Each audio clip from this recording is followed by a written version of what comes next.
Hey, what's up, everybody? Welcome to the GLL Masters Summer. We've got week 3 of EMEA going down. We got teams from all over Europe, Middle East, and Africa, 40 in total, competing for $100,000. I'm Lawler. I'm going to be your host all day long, and alongside me for this region is going to be the one and only Axel Toss, a longtime friend of mine, and a pleasure to have you, man. It's been a bit. I haven't seen you since like Seattle, I think, for PAX. So how you doing, I man? know, dude. Hey, good times. I'm excited to switch up our roles for a bit. Put Lawler in the hot seat of the host. He has to be under pressure the whole way. I'll just be chilling and happy to talk about some Apex with you today. Don't get too relaxed on me, man. We got a lot to cover today and a whole lot of action going down. Obviously, week 3 of 5 here in our weekly league play before we get into the grand finals. But we've got some stuff to take a look at before we do that. Let's take a look at the tournament schedule here, up and ready to go for you guys. So as I stated, we've already gone through 2 weeks of league play. And moving into week 3, we've got an Alpha and a Bravo division and how these guys all play out. But the big thing is they're trying to stay in that top 20 so when it comes down to those final days on August 1st and August 2nd, they find themselves with a chance to compete for that prize money. So a lot on the line here as we're getting through halfway into the tournament, almost at that halfway point. But as we take a look at the point system and the prize pool to see how it all breaks down, as I mentioned, $100,000 on the line, $15,000 for first place. Break it down from there as we go across the board. And then the other thing that's a little bit more, I guess, enticing about the Apex and BR genre and the way that it's kind of formed is, yes, there are points for placement. First place getting 12 points and working its way down from there. But something that's a little bit more unique about the current format is you do get 1 point per kill, but if you find yourself in the top 20 in the Alpha division, you get double points. So a little bit more run and gun, a little bit more aggression than what some are used to, which is fantastic, Axel. Yeah, and this is really cool. This is a ton of money, and it's only about a month and a half of competition. $100,000. So it's pretty crazy, awesome opportunity for all these players. And honestly, a lot of regions are involved too. So this is a lot of fun. Yeah, it's been my favorite thing about GL Masters Summer is the fact that we are getting more than just European teams and American teams. I mean, over in the Americas region, it is Americas. You know, we get South America in that as well. So we've been seeing a lot of different rosters come in that we normally don't get to see compete at the high level. And for them, it's been more of an experience gain.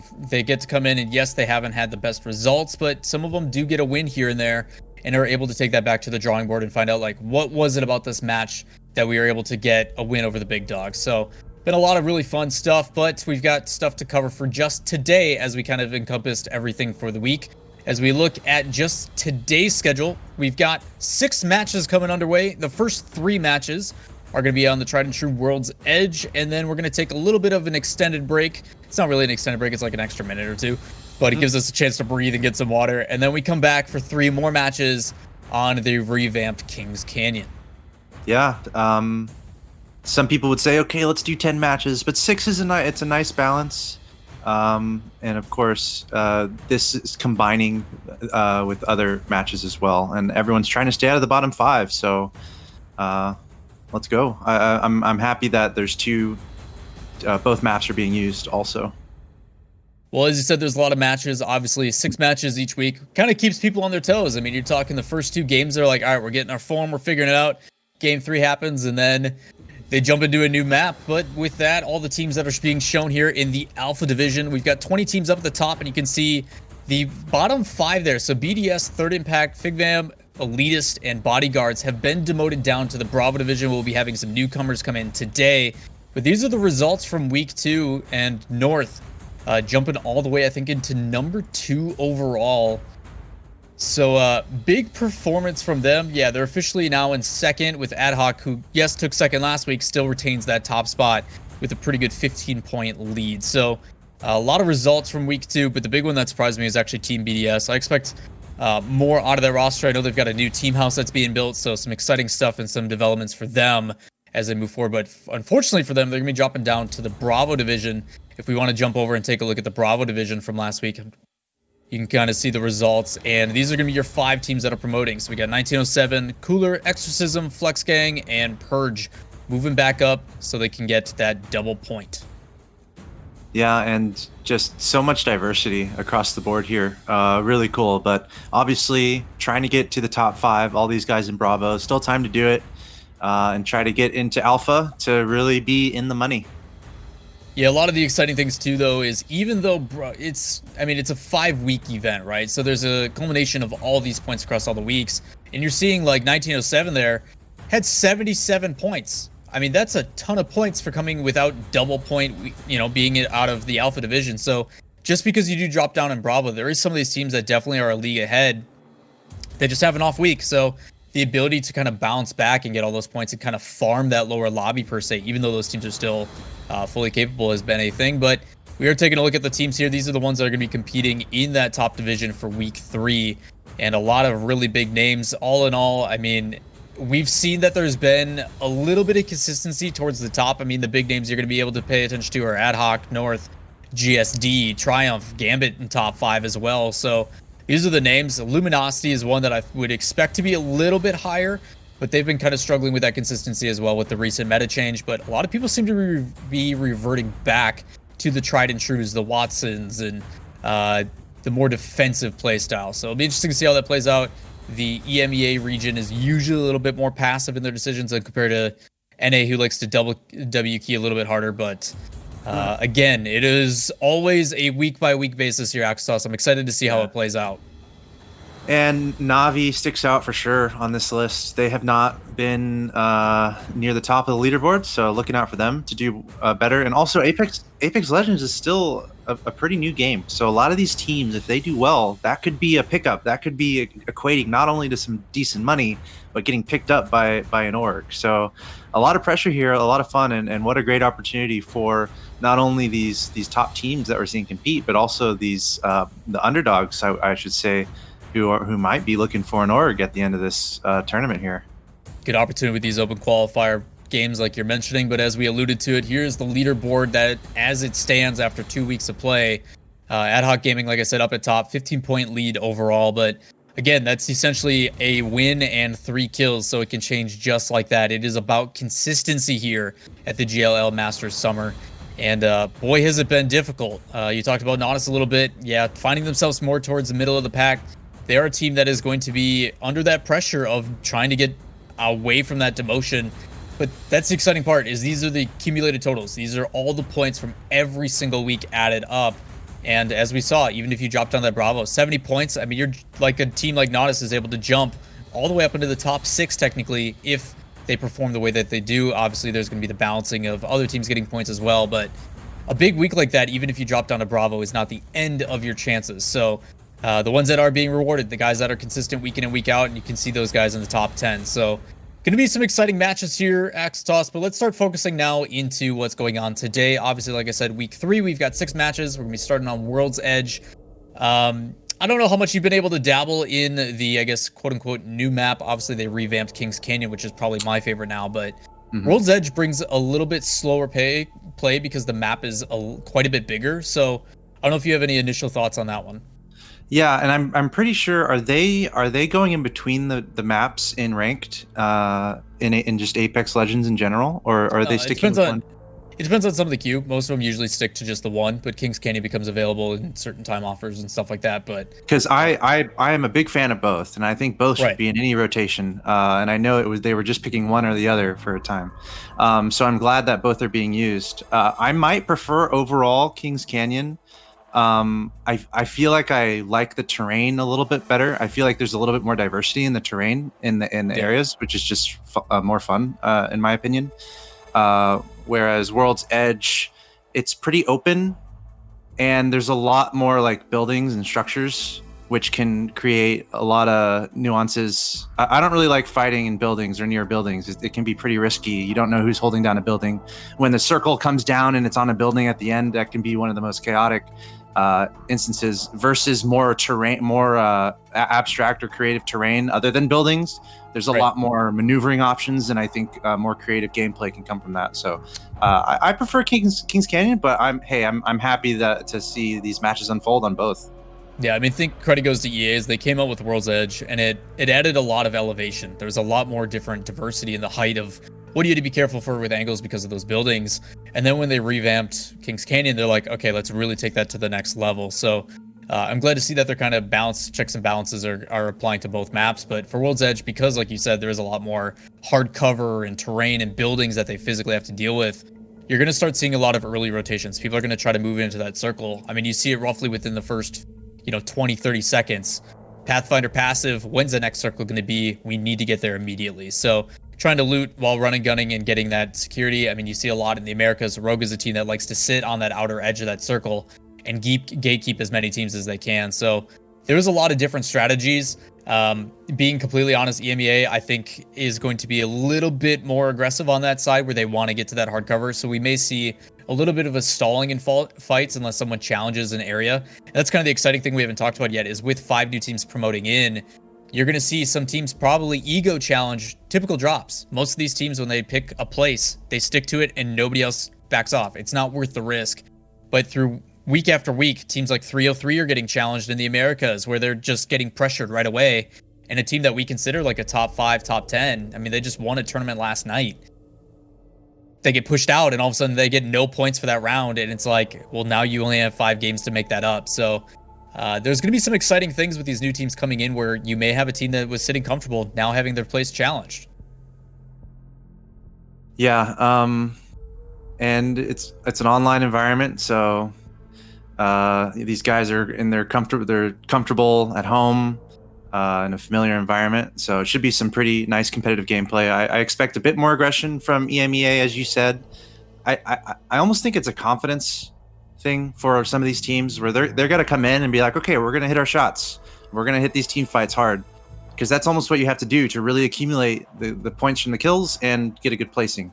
Although I'm still thinking back, I was watching an earlier week where there was a player who hid in a tree, and I think you were commentating it. I was like, it's happened a couple times. Dude. I was cracking up, dude. It's placement like, points are a big deal, man. Yeah, like, you know what? Like, more power to that guy, right? Honestly, I would have been more impressed if they win at the end. I was a little not impressed. In the very last one, I remember he was second, and he hit the last fight too late. But I am a fan of that strategy. If you can be sneaky, kind of stay out of trouble, and then pounce a nicely timed third parties near the end, I'm going to be really looking out for plays like that. Yeah, as much as we'd like to give camping and stuff a hard time, obviously we as commentators want to see action and really high moments. But at the end of the day, if you have the map knowledge and the game sense to be like, okay, my team is gone, I have to just play for placement. I'm not going to take a 1v3 unless I have to. You find a spot, and knowing those spots, the places, the crevices, the little areas that you can hide to kind of just draw it out if you need to. I mean, those placement points can be make and break for a lot of these teams. I mean, you talk the difference between like a 12-point or a 10-point second place as compared to 0 points if you're out in bottom 4. So some big differences, but again, we try to incentivize it. Kills do matter the most. If you get a bunch of kills, I mean, swiping a squad is equivalent to getting like top 8. So hopefully that comes with, but people usually wait until that last like circle or two, and then it's just nonstop chaos. I think in one of our games we had legitimately 15 teams in the last 2 circles, and it was absolute chaos, and that's how we started our day. So hopefully we get a little bit of the same here, but again, a different region, different teams, a whole lot on the line. You really never know how it's going to play out. So we're just making sure everybody's loading into the lobby, making sure that competitive integrity is in check. And again, we want to thank you guys for joining us here at the GLL Masters Summer. This is the EMEA region for week number 3. Lawler alongside Axetos calling all the action. But we're just waiting for these guys to join in the lobby and get it started so we can get games underway. Gonna position a question to you, Alex. If you had to make an early prediction or any team that you think should definitely be notable out of the 5 that have promoted, is there a specific one that you have your eye on between, we're looking at FB, Cooler, Exorcism, Flex Gang, and Purge. FB had a phenomenal week last week, but I don't know if that's going to translate here into the Alpha Division. Gosh, dude, that's hard. It's like the bubble of the bubble there. Right. The guys that are really trying to fight and get into that Alpha Division. I looking at the points, there is a fair separation between FB and Cooler from the others, but honestly, they're pretty close all around. So I see that FB got a couple first place finishes, maybe a little bit more consistently in the top 3, and that's pretty good. But I think a big key to that is how are these guys going to adjust to a different lobby? Because you can be nice and successful in Bravo, but then once you get up in Alpha and it's a little bit tighter and not as much room for error, it can be a completely different game, I feel. So we'll see kind of how these guys adjust, but I would probably just make the safe bet and say FB or Cooler, especially FB with a couple first place finishes, a little bit more in the top 3. That looks like it's pretty good potential. Well, to kind of give you guys a little bit of insight of what's causing the delay, one of the teams was practicing up to the very last second trying to get those warm-ups in, and because the time has hit, they actually ended up having to leave their match, which causes an abandon penalty. So we're waiting for them to kind of wait for that timer before they can get into the lobby and we can start first. So you guys just got to listen to us banter for a little bit. That's good. Until we can get those games up and going. But we are at 1 out of 3 in, so waiting on the final two.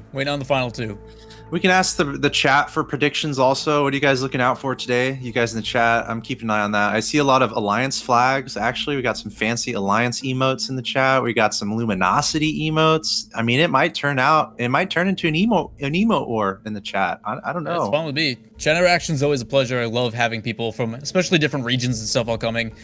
We also get a lot in the Americas region, which will be after this. So after we get through our 6 matches today, there will be a bit of a break before we get into the Americas. But a lot of Brazilian fans that come in and really support their teams, very passionate fan group. So it's awesome to see that some of these lesser regions, in the sense of chances for competition, are really coming out to support in the chances that they do get. So absolutely fantastic there. But I think today is going to be an interesting one.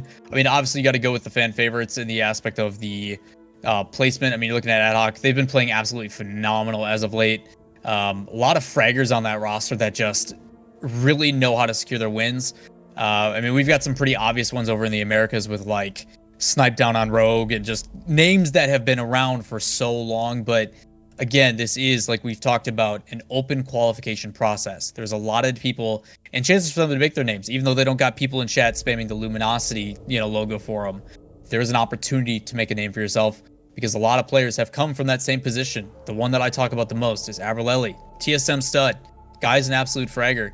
He was a sub, someone who just supported a streamer, and that's how he got his way in through a sub-only tournament way back on Boom TV. So, again, there is opportunities for these guys to make a name for themselves. I wish I was good at video games. Yeah, some of these guys are just crazy. I was fortunate to be able to, before all the COVID stuff, I was able to commentate some Apex in the studio, and we actually had teams would come through the studio and play in studio, and then we'd be able to hang out. And just being able to watch these guys just in person do what they do, it's pretty crazy. And obviously everyone streams nowadays, so these Apex Legends players, how fast they move, how quick their precision is, it's very impressive. And Apex Legends, again, it's still a new game, so it's fun to see creativity come out from these players too. And again, folks tuning in, we're waiting for a player who is waiting to get back into the game. He left a ranked lobby, so we're waiting on that, and we'll get straight into the match. But Apex is still a new game. I'm curious your thoughts on this as far as play styles from these guys. Like, something I love about Apex Legends, especially I guess compared to other BRs, is movement. Like, I play a lot of Apex Legends, and I'm not that good at the point and shoot. I don't come from Counter-Strike. I'm used to a joystick in Rocket League or macro in StarCraft.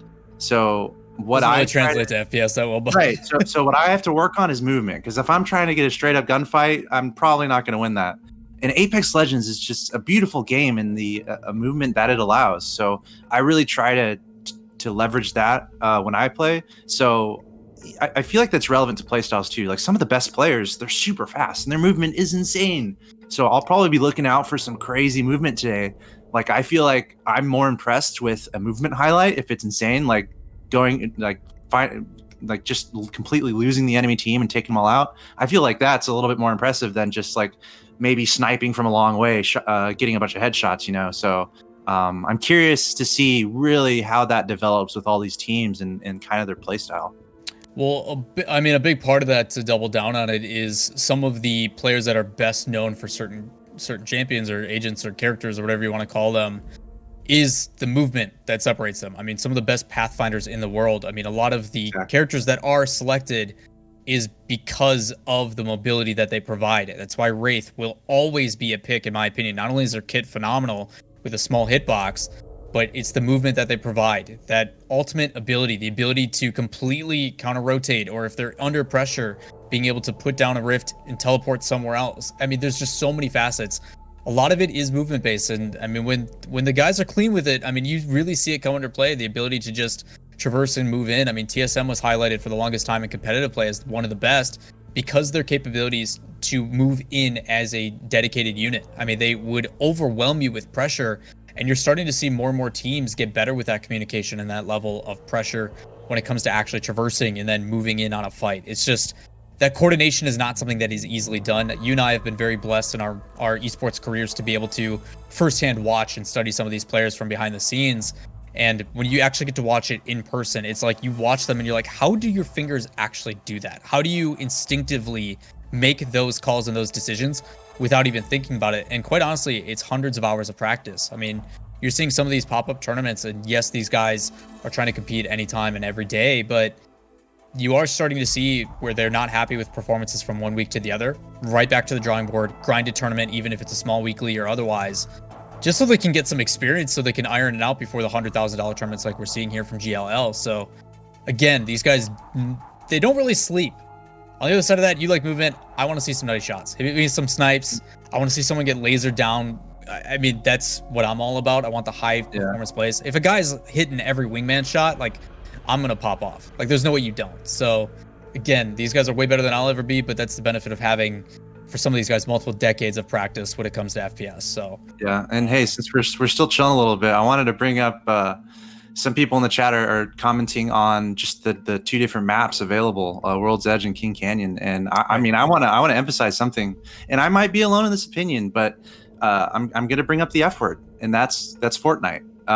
When World's Edge came out, so you had me a little worried there, man. I know. I you'd flinch a little bit, but when World's Edge came out, like, I don't want a map to look like Fortnite at all. Okay, Fortnite has like these cityscapes in it, and I don't like them, and that might just be me personally. I think it's a little bit lazy in a sense. If it's just you're throwing buildings on the map, I'm not that as into that. So World's Edge has that. I'm like, okay, this is too much like that other game with just the city and the buildings. It's like, you know what? I'm not that into it. Give me more diverse terrain. Let me see some cool, creative map making from the map makers. And that, again, that might just be me personally, but I'm more into the more creative terrain options rather than just straight up buildings, you know? Well, I'm excited to see some of the newer terrain in World's Edge here as we get game one underway. We appreciate you guys all in chat being patient with us as we're waiting for the guys to join the lobby, but it looks like we're finally here. We got games one here of week 3 for GLL Masters Summer. This is the EMEA region, and we're going to jump on with the leaders overall. This is Ad Hoc Gaming. They have been number 1, 248 points across 2 weeks. So pretty consistent results towards the top, but I think the biggest thing I'm looking for is how is Zibeth going to come in and dominate for his team.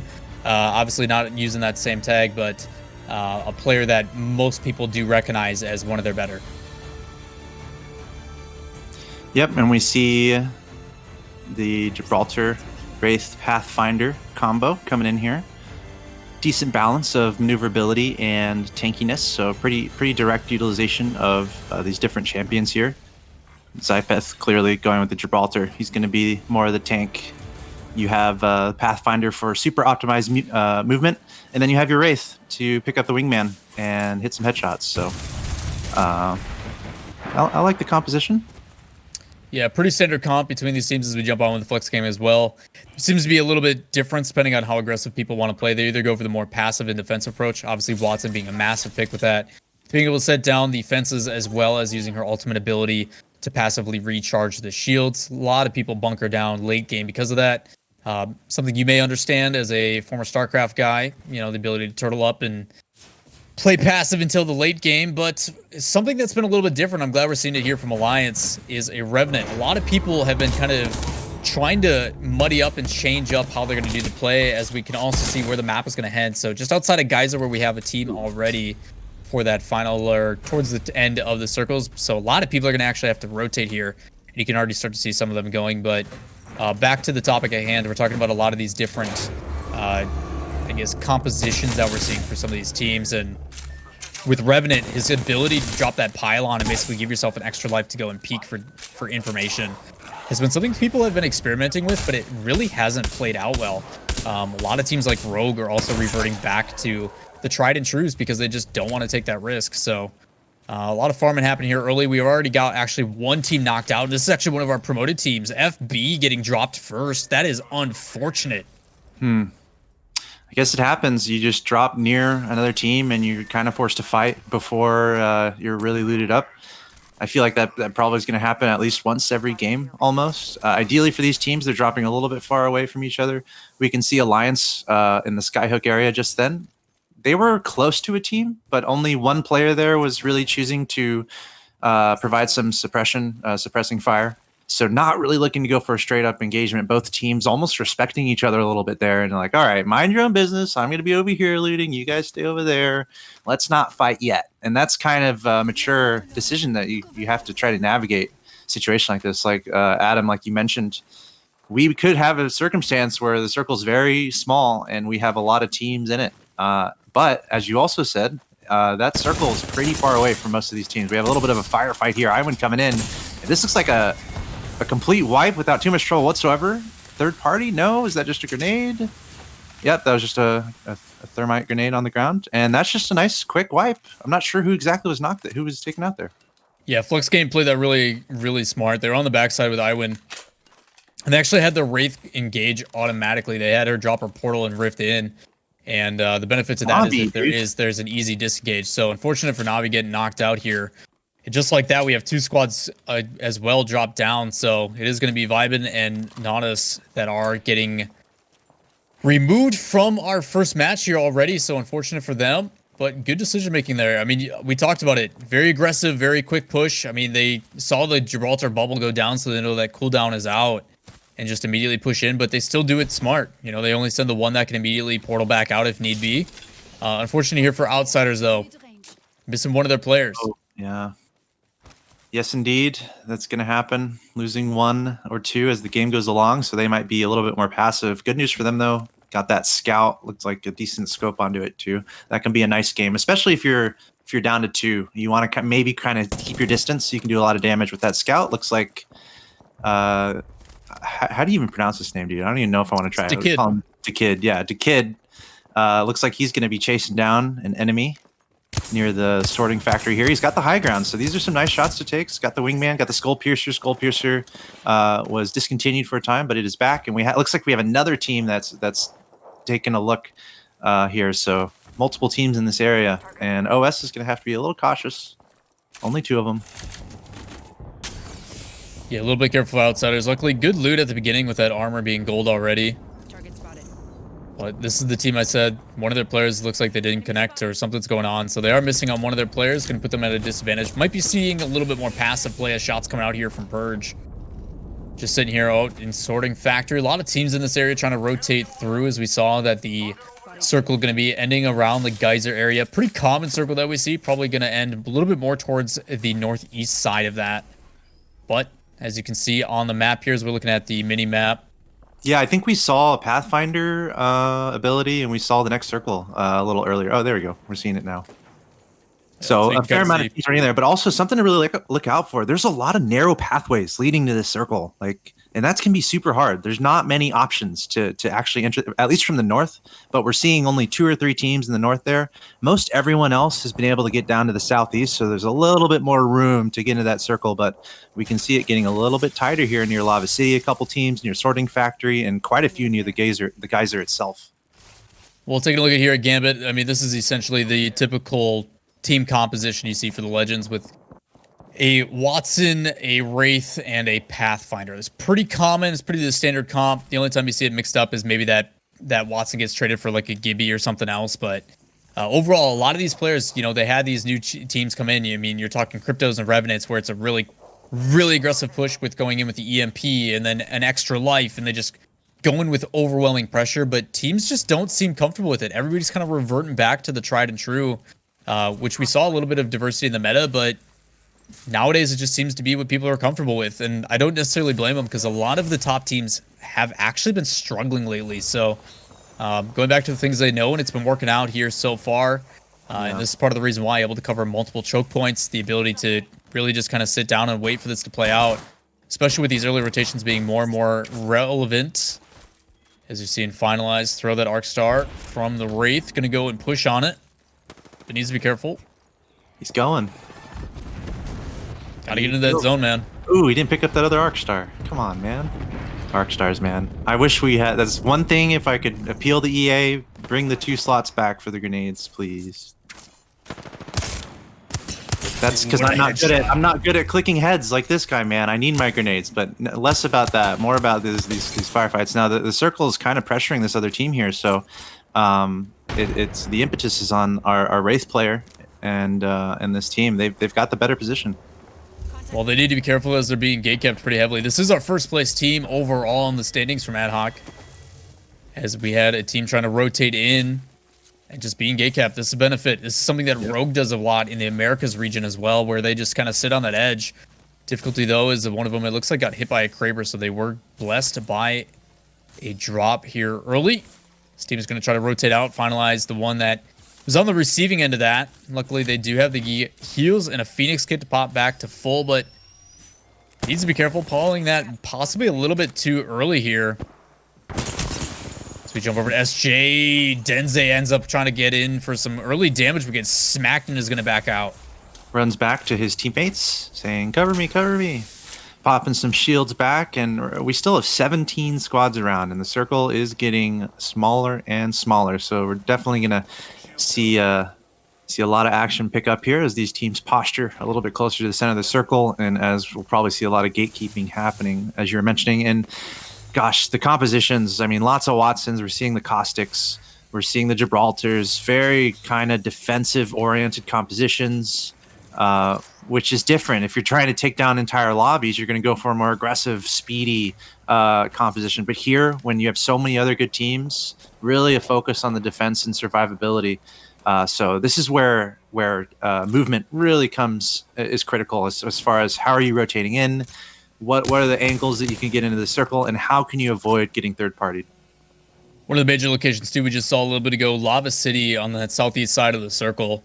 Because of the multiple building and the different elevation, you may end up seeing quite a few teams actually in the same building, just on a different level. And luckily, they're not going to have to rotate just yet, as they're starting to see Cooler try to place down and one of those choke points, making it difficult for these teams to rotate in. They are in one of those tunnels in the choke point that we were talking about a little bit earlier. So trying to do whatever they can to force this team to have a little bit of difficulty coming in. This is the benefit that Watson provides, not only able to cover the flank, but also still give themselves those audio cues, because as you know, as soon as these guys start taking shots, that is where the third and the fourth party starts to begin. A lot of players trying to be opportunistic about getting those kills, as they are weighted quite heavily here in the Alpha Division. Yeah, and you know, these same 3 or 4 teams, if you look at the guys that are over there, there's like 4 teams that have just been next to each other for the last 5 minutes. So I'm sure that's going to start to devolve a little bit. I mean, surely they're not all just chilling and kind of waiting, which is that might be the case right now. But they're so close to each other. I'm really looking out for those third parties. You got to be brave though. But we can see everyone's just looking at each other through their Watson fences. I mean, this is what we talked about in the EMEA region, is they are a bit more passive than Americas, where they're a bit more W key, but at the same time, World's Edge kind of brings out that play. Just a lot of area to traverse, and the guys that are getting beneficial. I mean, we've known about this circle since the very beginning, and you're already seeing teams kind of migrate to that spot. Other than the first 3 that were dropped down relatively early, there hasn't been a whole lot of action, so Gambit and the rest of the guys in the top 5 just kind of sitting there waiting it out, obviously holding their angles, and if they do get some entry frags, then yes, they will aggress. But here's Alliance. They are using Revenant, a player that we talked about, and a legend that may lead to a little bit more of that aggression, you know, the ability to go and kind of peek for information for free, and if they die, they go back. So gonna see if they can aggress here on this Pathfinder, as Hawk is gonna drop down some damage. Does get dropped and gets pushed back, but that's the benefit. They know exactly where he is. They get some free pressure, and if they want to re-aggress, they can. But if they don't get that entry frag or that entry knock, they're gonna stay back. Yeah, pretty tense situation here. These teams just on different floors of this building, and they're also not in the circle. They've got 2 minutes to work with, but we saw the Evo shield on the other side, which might give a slight advantage to whoever they're fighting against there. Alliance, they have to make a decision. Do they straight up engage, or do they carry on their merry way? Well, the longer this fight goes on, the more dangerous it becomes, as more teams are going to be rotating in. Luckily for them, before these next circles shift, they got about 1:40, so nothing really too pressured for them on the outside here, but there is a lot of teams in the same area. As we're going to have to kill feed. Someone did get dropped with a Mastiff, so some action going on the other side of the map. Just holding these angles. Luminosity looks like is the one under fire. Looks like they're in the circle, and we have... yeah, it looks like they're just gatekeeping this entrance into the circle here, but they might be getting some pressure from multiple locations. I mean, right there, it doesn't look quite as chaotic as some of the other spots in this track. Towards the north side of the circle, we're going to have some teams under a lot of pressure, and I'm pretty sure Alliance is still around here, so DSB trying to find them. Looks like they're on the bottom floor. He's got the EVA 8 out, replenishing his shields. Still a little bit of time to work with. 50 seconds. There's a grenade down there. Maybe not the best decision to drop down. He's got to wait for that to go away. Now he's going to scoot on in, looking for the bad guys. It's only 7 HP on a purple shield. Not going to do too much work. That's 1 knock, though. 2 knocks. Make that 3. Thank you very much. And that squad is wiped. And that was Alliance getting knocked out. I'm a little surprised about that. Maybe just a positioning error.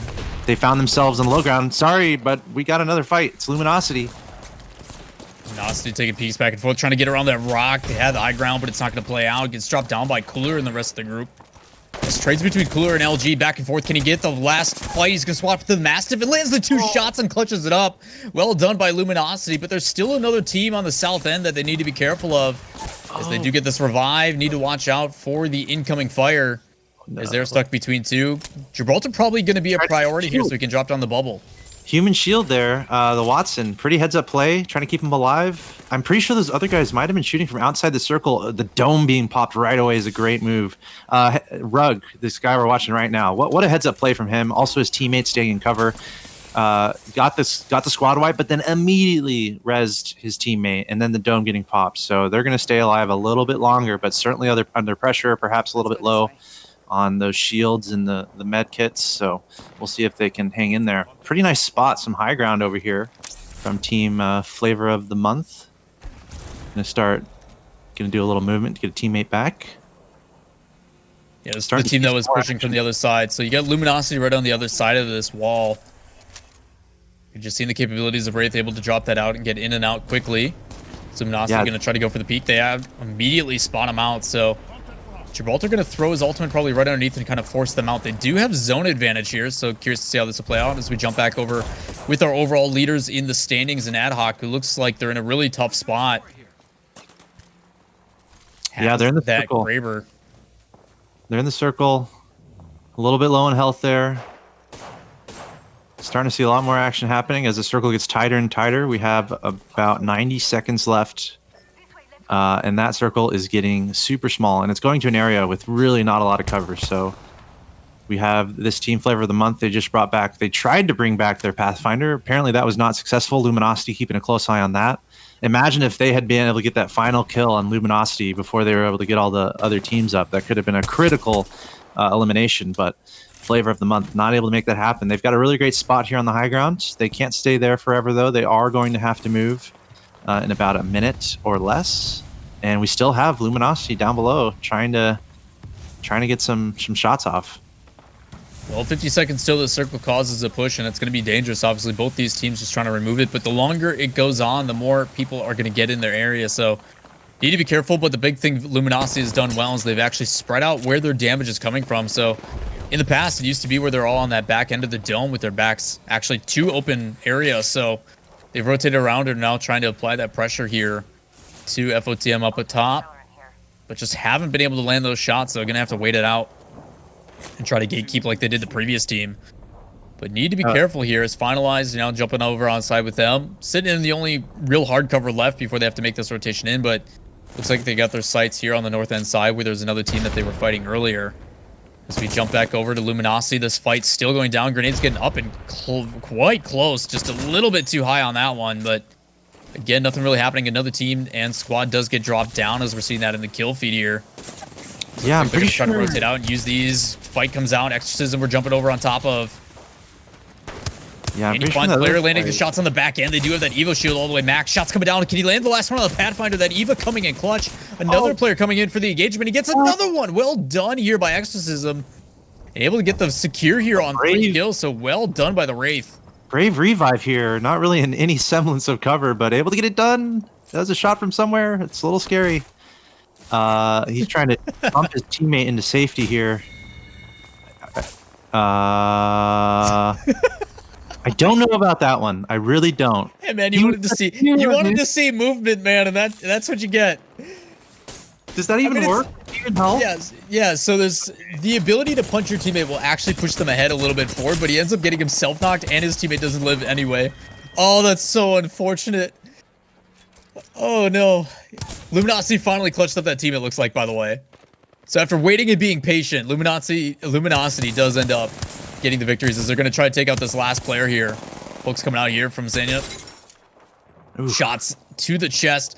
Mastiff now being a global drop as well, being utilized more and more.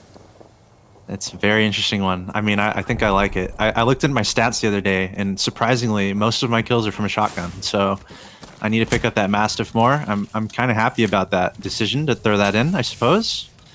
But we're all the way down to 8 squads. We were just at 17 not too long ago. So it's getting pretty tight here. The circle getting smaller and smaller. Another firefight happening. Pretty awkward angles, especially from the low ground there. This looks like Luminosity's fighting in the as well. We see a drop in the top right. So look out. A lot of action unfolding here. Pretty common circle, though. We had this exact same one a little bit ago. So going to rotate in more towards the post here on kind of where that bubble is, actually, a little bit to the south of that. So teams just trying to spread out. Gambit still another team in the top 5 that's putting themselves in a really good position, having high ground and circle here, so able to gatekeep these teams. Might be able to pick up some kills as they see a team rotating in on top of the bridge. Shots coming out here. Where is Can't seem to land anything, and there's the charge. Doesn't have one, using iron sights on that one. Jumping over to North, our second place team overall as well. Really good positioning from them too. Able to pick up another team on the back end, so again, more kill points adding up here. Found a crate. Getting into our final circle.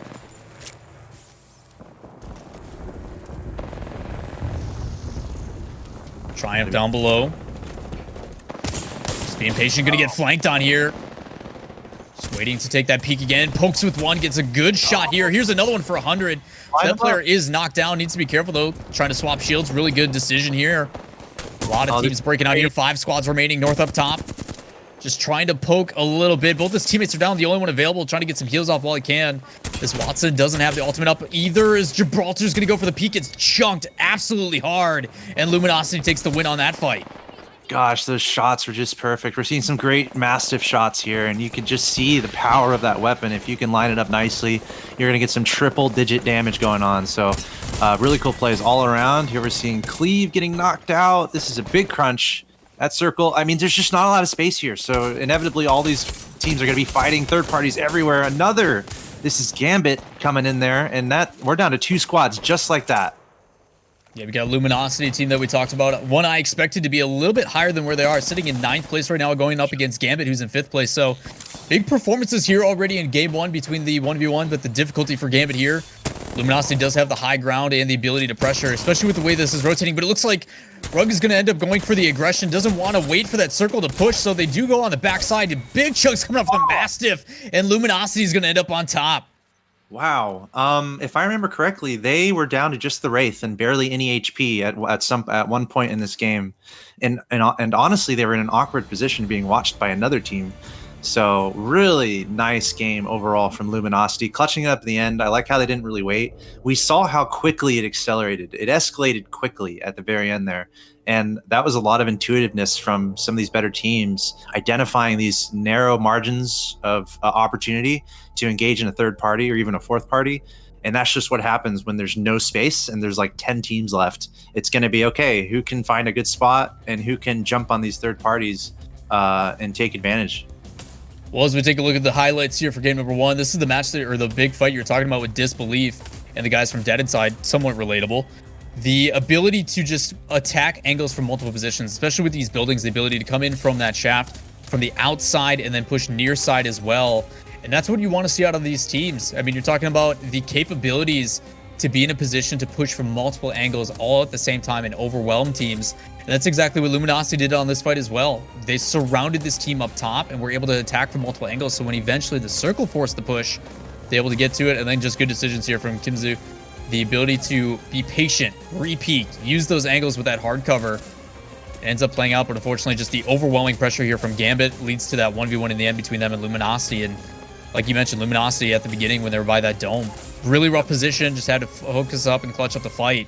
And then they're able to carry it all the way through to the end here. So really well done. It looks like Luminosity was going to get knocked out early as they were between two teams at Dome, and they're able to hold on and get the victory. So really big match for them to push them up in those standings. And this is the opportunity. Double points here in the Alpha Division can really give them a jump up in a lead that they desperately need.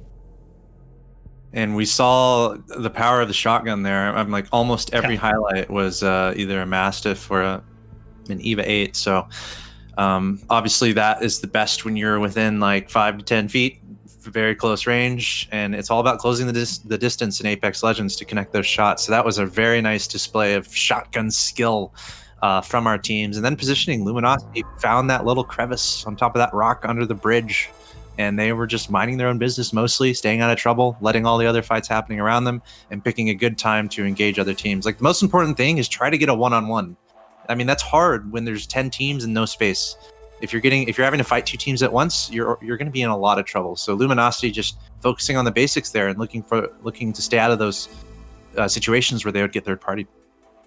Well, we know the placements, but we don't know the exact amount of kill total, so it's going to take us a little bit to count those up. So we're going to take a quick break here at the GLL Masters Summer for the EMEA region. When we come back, we'll update you guys on the leaderboards and the scores, and we'll get into Game 2. Don't go anywhere.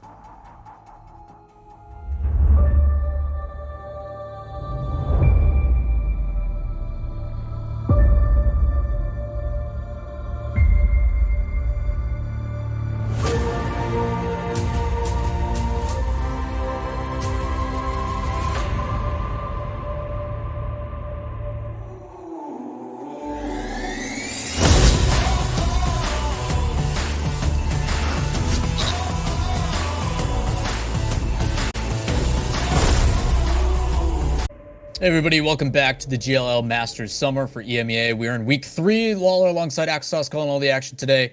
And we just finished up with game number 1 here on World's Edge.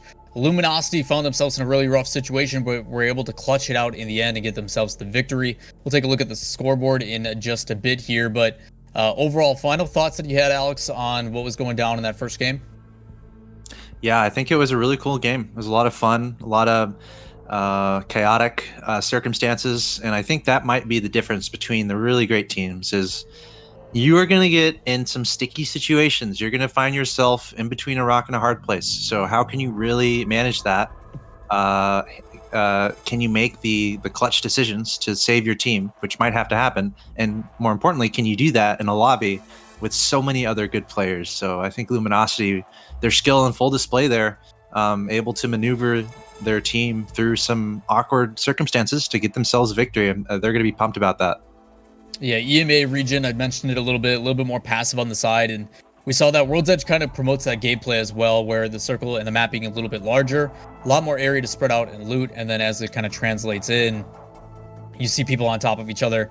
We got a couple early fights where people were challenging early, but after that, it held off for quite a while, and then it kind of broke loose, and we got to see a bunch of action come down in those last couple of circles. So exciting stuff all around. It's one of the benefits of why we watch the BR genre in general. So hopefully we have these scores up here shortly, and we can kind of tell you guys what the standings actually are for that first game. But a couple things on top that I'm going to be paying attention to is obviously Luminosity Gambit putting themselves in a really good spot. But how many kills did they get? Is that going to be able to create that kind of separation that they're looking for? Because at the end of the day, the Alpha Division does have double points being accumulated in it. So what may seem like only a little bit here and there can add up very quickly for a lot of these teams. Yeah, from what I saw, I think they're going to be happy with it. I think, yep, we're going to take a look at it here. I think Luminosity is going to be, well, actually, we're getting in the next game. Something in the chat I just wanted to comment on is pretty funny. People talking about the shotguns, and then some other people were saying, look out for the triple take. And it's funny because triple take can be a pretty good close range to players who are good at it, and not only that, Cravers. So we saw a lot of shotguns. I'm going to be looking out for the close range triple takes and Cravers in this game. Cravers a little bit harder to come by, but we did see a couple last game. Not sure if it was the same one being passed around or not, but don't think so. Early fight here from Purge going up against FB. Ooh. Need to be careful though. Shots coming out. One already dropped, so very low. No shields on either of these players yet. Should be easy to pick up. If they can get these kills early, going to put themselves at a fantastic start. He's going to go for the flush. Make sure they get those early kill points. They get 2, but not sure if they've gotten the 3rd. This is actually our first team popped out early, so we saw FB drop immediately in the last game in 20th place. So hoping if they can here to pick up some early ones. So a good start for them. Big contrast from last game, but I do have some updates on the other side. This hasn't been shown yet to you guys, but Luminosity ended up having 15 kills last game. Yeah, holy cow. That's impressive. It's a lot of kills. You see another firefight here, another early fight. Cooler is not on the good side of that one. 1, 2, 3, all down in a neat little pile for their opponents. And it looks like that was SJP. Yep, SJP was able to take them out with 1 alive. So a pretty close fight overall. But now, I think that's... Well, it says only 1 team down. I'm pretty sure there's another team that just has 1 guy left. So we're having a fair amount of fights happening in the beginning of this game. As we can see, the circle is towards the top right. Pretty fine circle. It doesn't seem too difficult for most of these teams to get in there, and I feel like the majority of our lobbies is already pretty close to that circle anyway. So should be a relatively standard game. I'm actually surprised to see effectively 2 teams dropped so early on. So we'll see what happens. Yeah, I talked about it a little bit earlier with some of these other teams promoting and demoting. You may get some of those ego challenges early, but again, Epic Center, a pretty popular zone that these guys have had to play with. A lot of times it's going to end up more towards the northeast side of that, depending on the rotation and how it goes, but a lot of people need to be careful of that fragment rotation. Luckily, nobody there yet for fragment east, but a lot of teams like to camp up in those buildings before that kind of last push, if they can. The difficulty, though, is a lot of hill and a lot of open area to push into Epic Center, but benefit of having the high ground is there's a lot of cover. So it'll be interesting to see and how it plays out, but most part, teams as normal, evenly spread out. Nobody really trying to challenge each other early on. Just don't want to go for that early trades and getting knocked out earlier than they'd hope. So kind of spending time to loot as they're going to pass over the ideal weapons. Obviously, these players have their kind of favorite loadout to go with, so just going to exchange and pass it around and get looted up before they kind of gauge the next fight. Another team that's towards the top as well here, GSD, find themselves to, I think it's like 2nd or 3rd overall.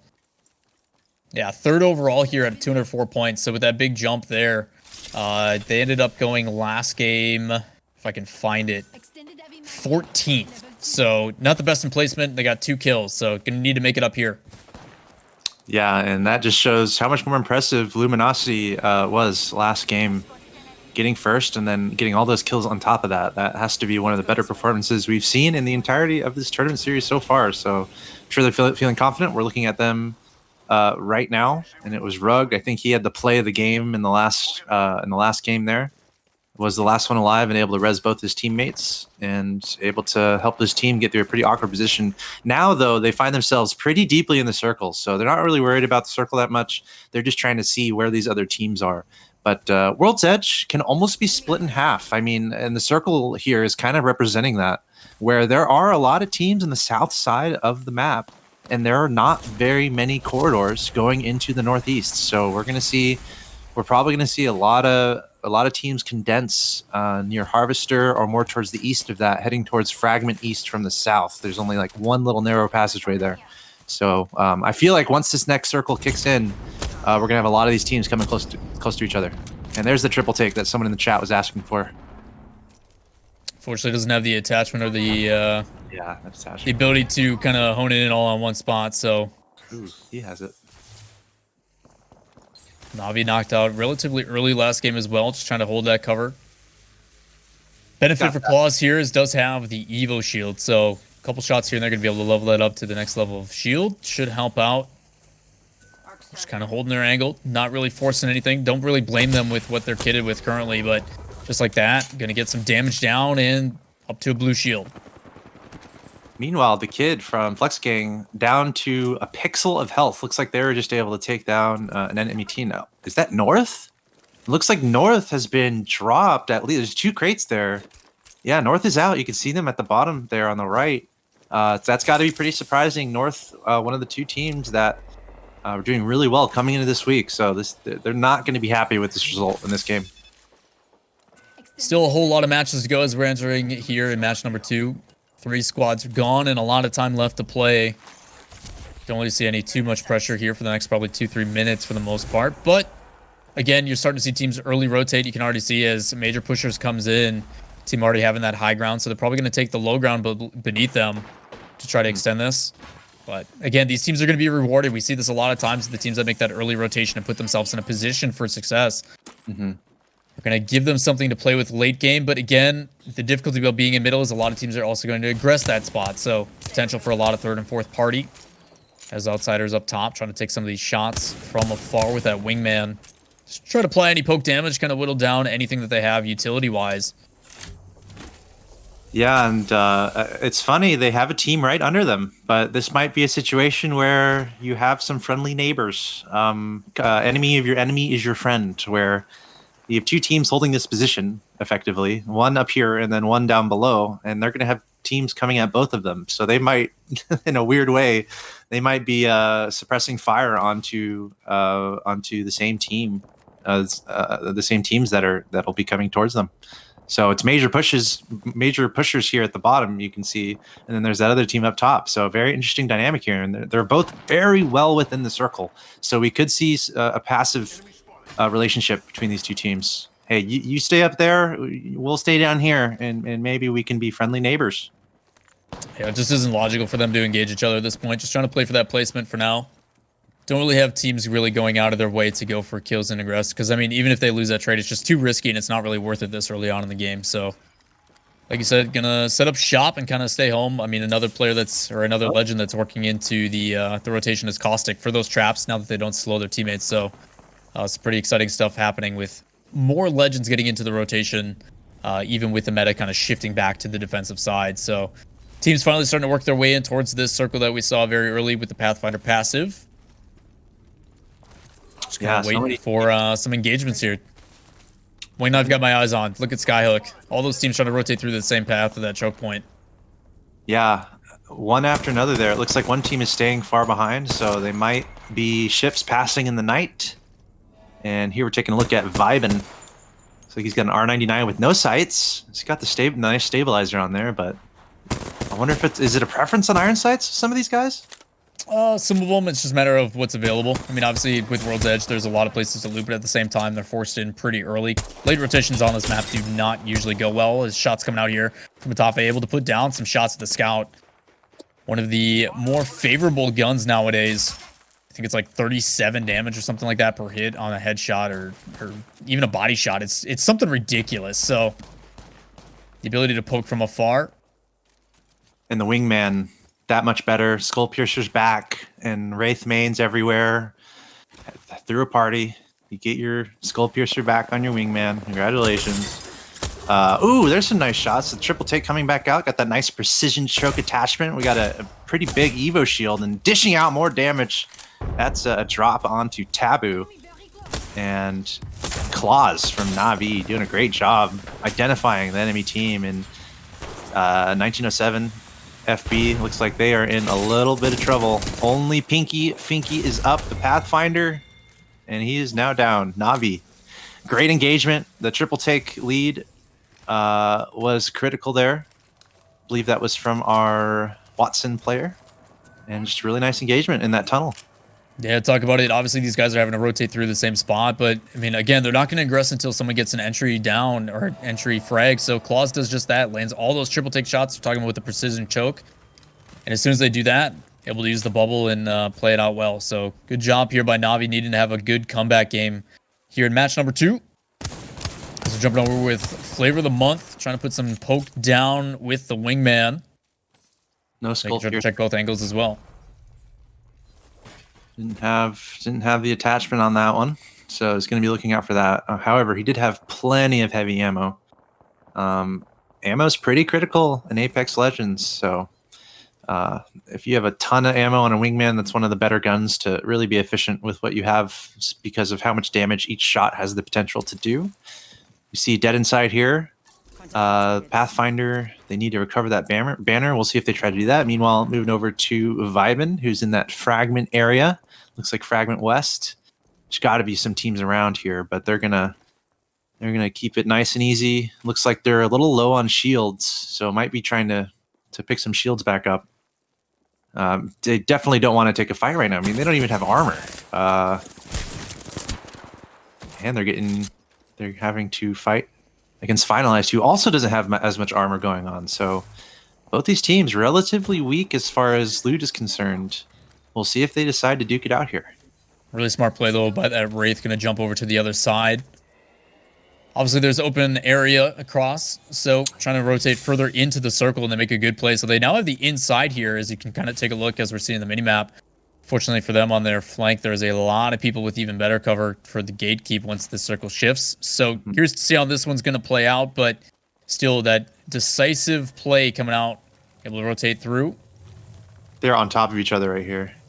Pretty sure. One team above, one below. Navi's chilling. They're like, okay, come out. It's time to come out. You got to come out. You got to leave the circle. It looks like they're going to be the ones jumping.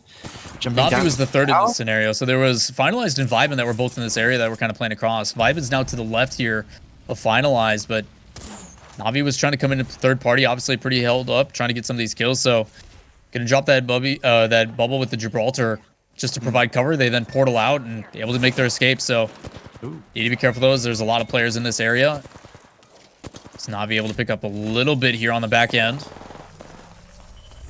Yeah, and he's got that. Claus has that full Evo shield going on, so he's going to be happy about that. Also, he's got a Mastiff and a triple take. Really like this composition. I'd probably like to see an Arcstar in the grenade slot, but that would just be me being hypercritical, and I like Arcstars way too much.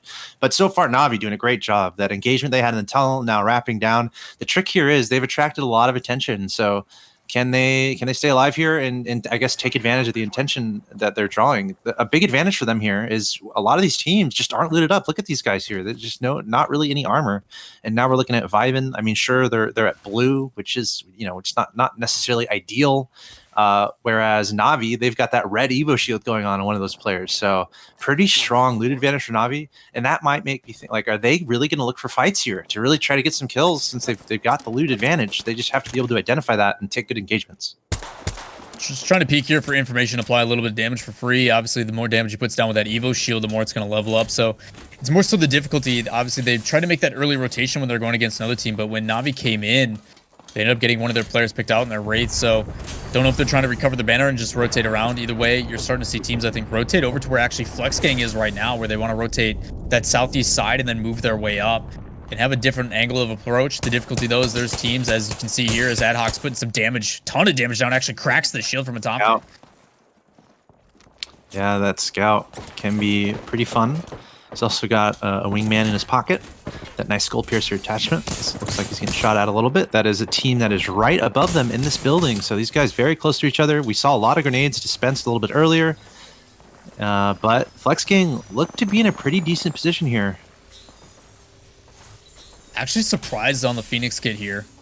I mean, you've got the Watson passive up. You've got plenty of shield cells, so not exactly sure. I mean, it could possibly be the chance that they may not have an opportunity to use it later, so I mean, that's just being a personal preference here. But again, with the way that these guys play and how aggressive it's going to be as you're starting to see FlexGang engage on one team. EVA 8. Only one shot. Only 3 shots in this thing. He needs ammo. He's going to switch to his wingman, reload that. It looks like they were able to take down a team, actually. But we can see Luminosity. I definitely prefer the spot of Luminosity. Luminosity, they've been in this circle all day long. And notice how they haven't gone in any buildings. They're staying near these rocks on the high ground. They don't want to get stuck anywhere. They want to have a good position on all the other teams. They want to be able to see where other teams are coming from. So they've been chilling in this spot for a pretty long time. Luminosity, our MVPs from the last game, already looking to put themselves in a pretty nice position here. 14 squads left, and I feel like they're in a pretty good position on this high ground. Well, the difficulty is trying to push into epic centers. There's already one up high and one down below. So not only can they not push in, but they also have the benefit of staying on the outside here. It gives them options on how they want to rotate. I mean, you're seeing Insania here trying to knock down some of those fences. But it looks like they're going to push in, throw in the Gibraltar for the initial engagement. Going to come down, see if they can flush anybody out, see if they can find some spots. Need to check their flanks too. Something that some of these better teams do is, even though they don't want to kind of be too overly aggressive, but it's more so not tunnel visioning, making sure to pay attention to the other angles, knowing that as soon as they start making some noise, some of these other teams may get a little bit more interested. So again, good job watching the flanks, making sure that they're aware of all their surroundings. There's shots coming out here. This is the team that they're gatekeeping on the outside. I'm pretty sure it's FlexGang over there. Yeah, and I believe FlexGang just dealt with Navi. I'm pretty sure Navi was in that area. Now Navi is out. Also, AdHoc is also out, and that AdHoc, a team that is well in contention on at the top of our standing. So a lot of havoc happening here. A lot of close quarter engagements. Navi, they were having such a good game, but they end up getting knocked out. We're looking at Luminosity here. They're worried about two teams. They keep taking shots back at Epic Center. I mean, they're not really looking. They're just dishing a little damage, just trying to keep them out. They're not really looking to engage that. Still staying kind of in a middling area as we take a look at Flavor of the Month down to one player. This is Taylor, the Wraith player. He's got a nice Prowler, one of my favorite weapons. Not too much ammo on that Prowler, though, so he's going to be a little bit nervous about that. If you have an auto Prowler and you're only dealing with 72 rounds, not necessarily ideal. You want 100. Oh, look at that, right? When I say that, we switch to a player who has a fair amount of ammo. This is the amount of ammo you probably want on your Prowler. So looking at Alliance here, they have a player with the full red Evo shield also, so they're looking pretty good. But this circle is getting smaller and smaller, and not too much cover around this circle, so it looks like we're having some fights unfolding. Alliance feeling a lot of pressure. Yeah, unfortunately for them, caught between two. There's obviously one inside of that hard cover, and then there's another team over to their east that they got pinged by. So Gambit applying a ton of pressure from up top here. Ardco doing a fantastic job. As shots coming out for the wingman. Areki trying to drop somebody. Just needs one more or two more. Cracks the shield yet again. A ton of damage coming out from this wingman. Just not able to find anybody to throw that third. Might probably one of my favorite grenades. Consistent damage, but he's going to back off. Benefit of having that gold shield is the double, or the extra, I guess, increased armor gain on the Nice syringe and the cells, but good flicks up here. So it looks like they're going to be able to get back into it, but need to be careful. Trying to engage and put a little bit of pressure. Benefit of doing that, yes, it does make it harder for them to rotate, but if they need to re-engage. And they're looting quickly, too. It's pretty good stuff there. Getting a knock on a team and then looting really quickly. It's critical moments here. 45 seconds left on the circle. I'm pretty sure Luminosity is still alive somewhere. Gambit here, they are fully kitted up, having a good time. Skullpiercer Wingman going on, and Mastiff finishing off Taylor there from Flavor of the Month. Gambit looking in a good position, but again, there's really not too much cover in this area. So already down to 6 squads. Now we're looking at Dead Inside. They have a firefight going on. One of their, looks like their Pathfinder's been taken out, and they're struggling a little bit too. As the circle gets smaller and smaller, these teams are going to have to rotate very soon. Well, shoutouts to our wonderful spectator actually updating us on all the teams that are left. So it is Nautis and Luminosity that have been removed. So unfortunate for them, because we had a couple of these teams still involved. As we get down to one of our last circles, it's going to be 6 squads remaining here when we get into our final push.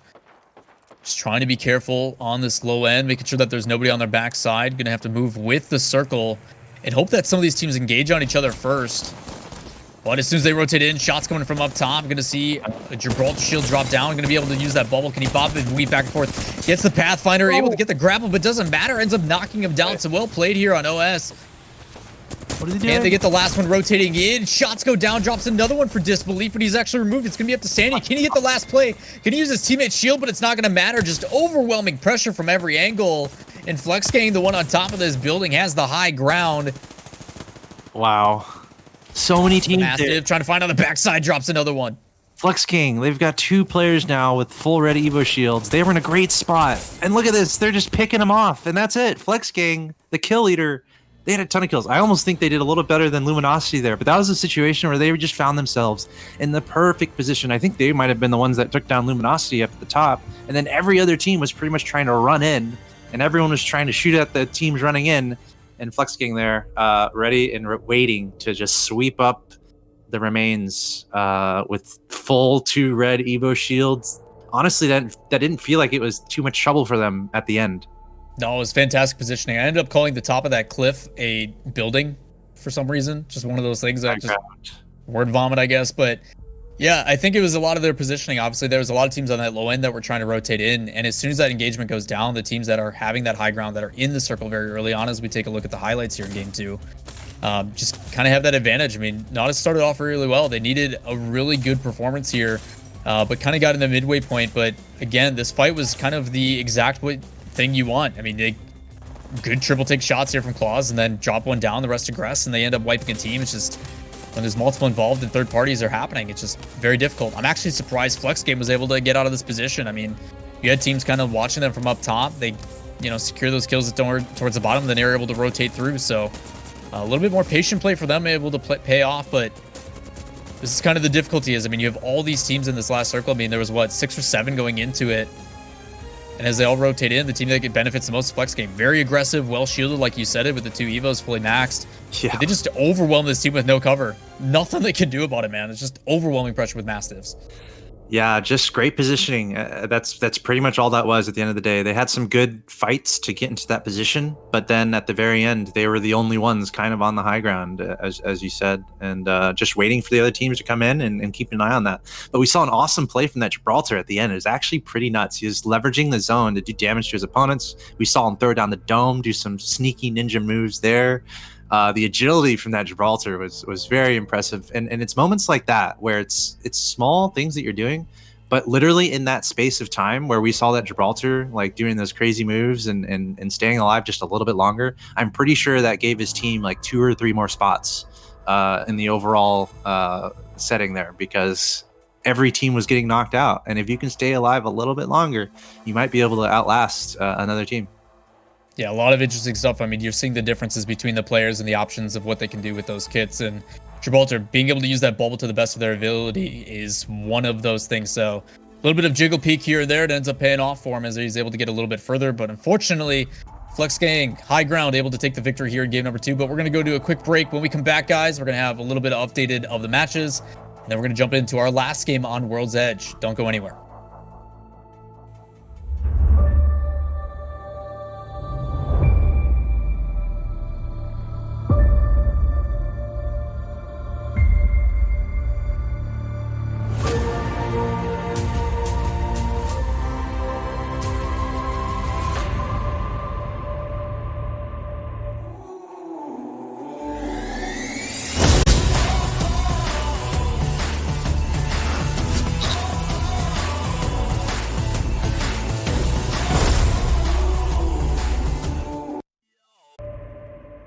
Hey everybody, welcome back to the GLL Masters Summer here for the EMEA region. We're in week number 3. We just finished up match number 2 on World's Edge.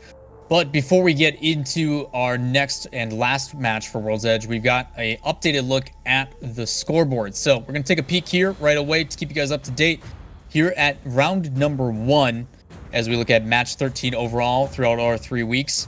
Luminosity had a big match, and I know you're excited to talk about the next one here, Axitos, but let's take a focus back and take a jump back to game number 1. Yeah, Luminosity, just overwhelming expectations there for everyone watching and probably for themselves. Just overwhelming the rest of the lobby. 15 kills, 24 placement points, game total 54. Thank you very much. They're going to be very happy with that. North did okay. SJP made perhaps a surprise, being where they were there. They're number 6 overall, though, so they're a pretty solid team. But if we can look at the next match, the following match, this is the pretty interesting one where Flex Gang, remember, they were the one. They were a team who promoted from Bravo, and they come in and get number 1 in the second match of the day. Thank you very much. They're going to be pumped about that. And they barely did better than Luminosity. 1 more kill. So really impressive there from Flex Gang. And honestly, SJP, you can see them. They've been in contention. They're pretty consistent. Yeah, 3rd place and 2nd place can be a really big payoff for them. The ones to pay attention to, Exorcism and Major Pushers, both in top 10 finishes in both their matches, are going to put them in a good spot. As we take an overall look at the top of the leaderboards here, you can see how the results have played out, and you mentioned it, man. The ability for SJP to kind of have consistent results is putting them here in 2nd place. Wow. And then again, Flex Gang, the team that was promoted from Bravo, quickly jumping out to number 1 in the Alpha lobby.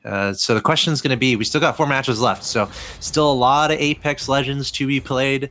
I'm excited to see how the day plays out. But looking at the bottom of the leaderboard too, Navi, you'd like to see them a little bit further up, and then Ad Hoc.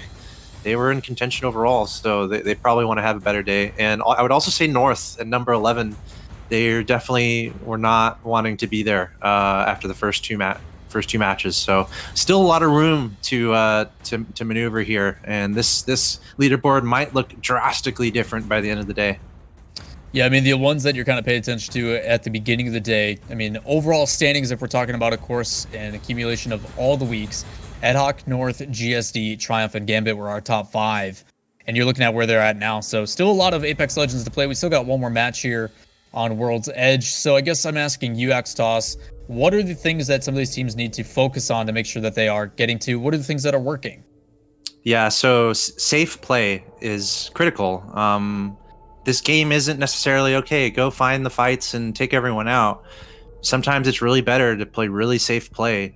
So some of that is a little luck. Like, where is that first circle going to be, and how quickly can you get to that circle from the beginning of the game and put yourself in a safe position where you either have high ground or you're just in a good spot compared to the rest of the teams. And then another critical thing that I think is going to be pretty important here that we've seen is playmaking ability. I know Lawler's familiar with this because he does it all the time in the games that he plays. But in those critical moments where you need to make a play, can you step up and do it? And that's hard to do in a lobby like this with so many good players. But we've seen players do that today. So I think that's going to be critical too. Who are going to be the players that are just barely staying alive, but then saving their team and then being heroes? Well, that's what makes the good players great. As we get here into our last game on World's Edge, everybody jumping into the lobby.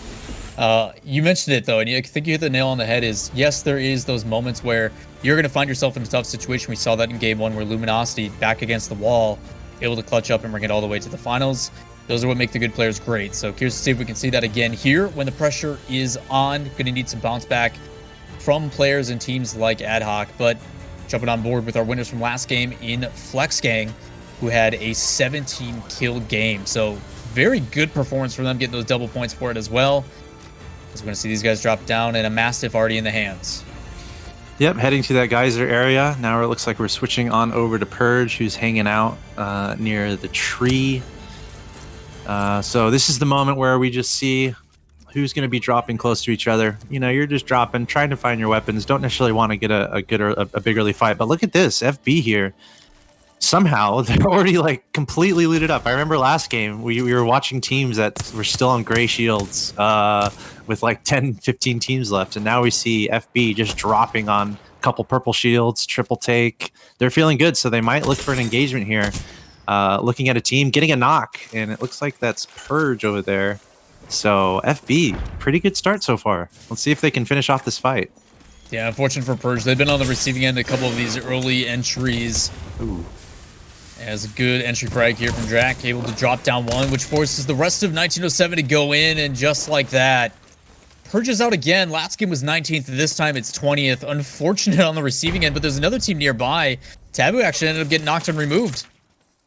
Yeah, it's tricky. I mean, there is drop intelligence, you know, like where can you drop where you're minimizing your risks? And it's pretty important decisions to be made in the very beginning of the game on where you're going. So Purge, a little bit unlucky perhaps, just not picking the great spots and finding themselves recipes for a sandwich in a couple of these games. As we see a look at the overall map. Ooh, I love it. Look at this, the circle just right in the middle of everything. So this is going to be a pretty fun one. This could very well be a game where you might have a lot of squads left for a long time because of how neutral this circle is. Everyone's pretty close to it. The thing that scares me though is being in Fragment. There's a lot of buildings to work with, a lot of high and low ground. So early rotations are going to be something that I prioritize with my team if I'm involved. So gonna see if these guys rotate in quickly. As GSD all purpled up. Mm-hmm. By the way, are these guys streaming on Twitch too? I wonder.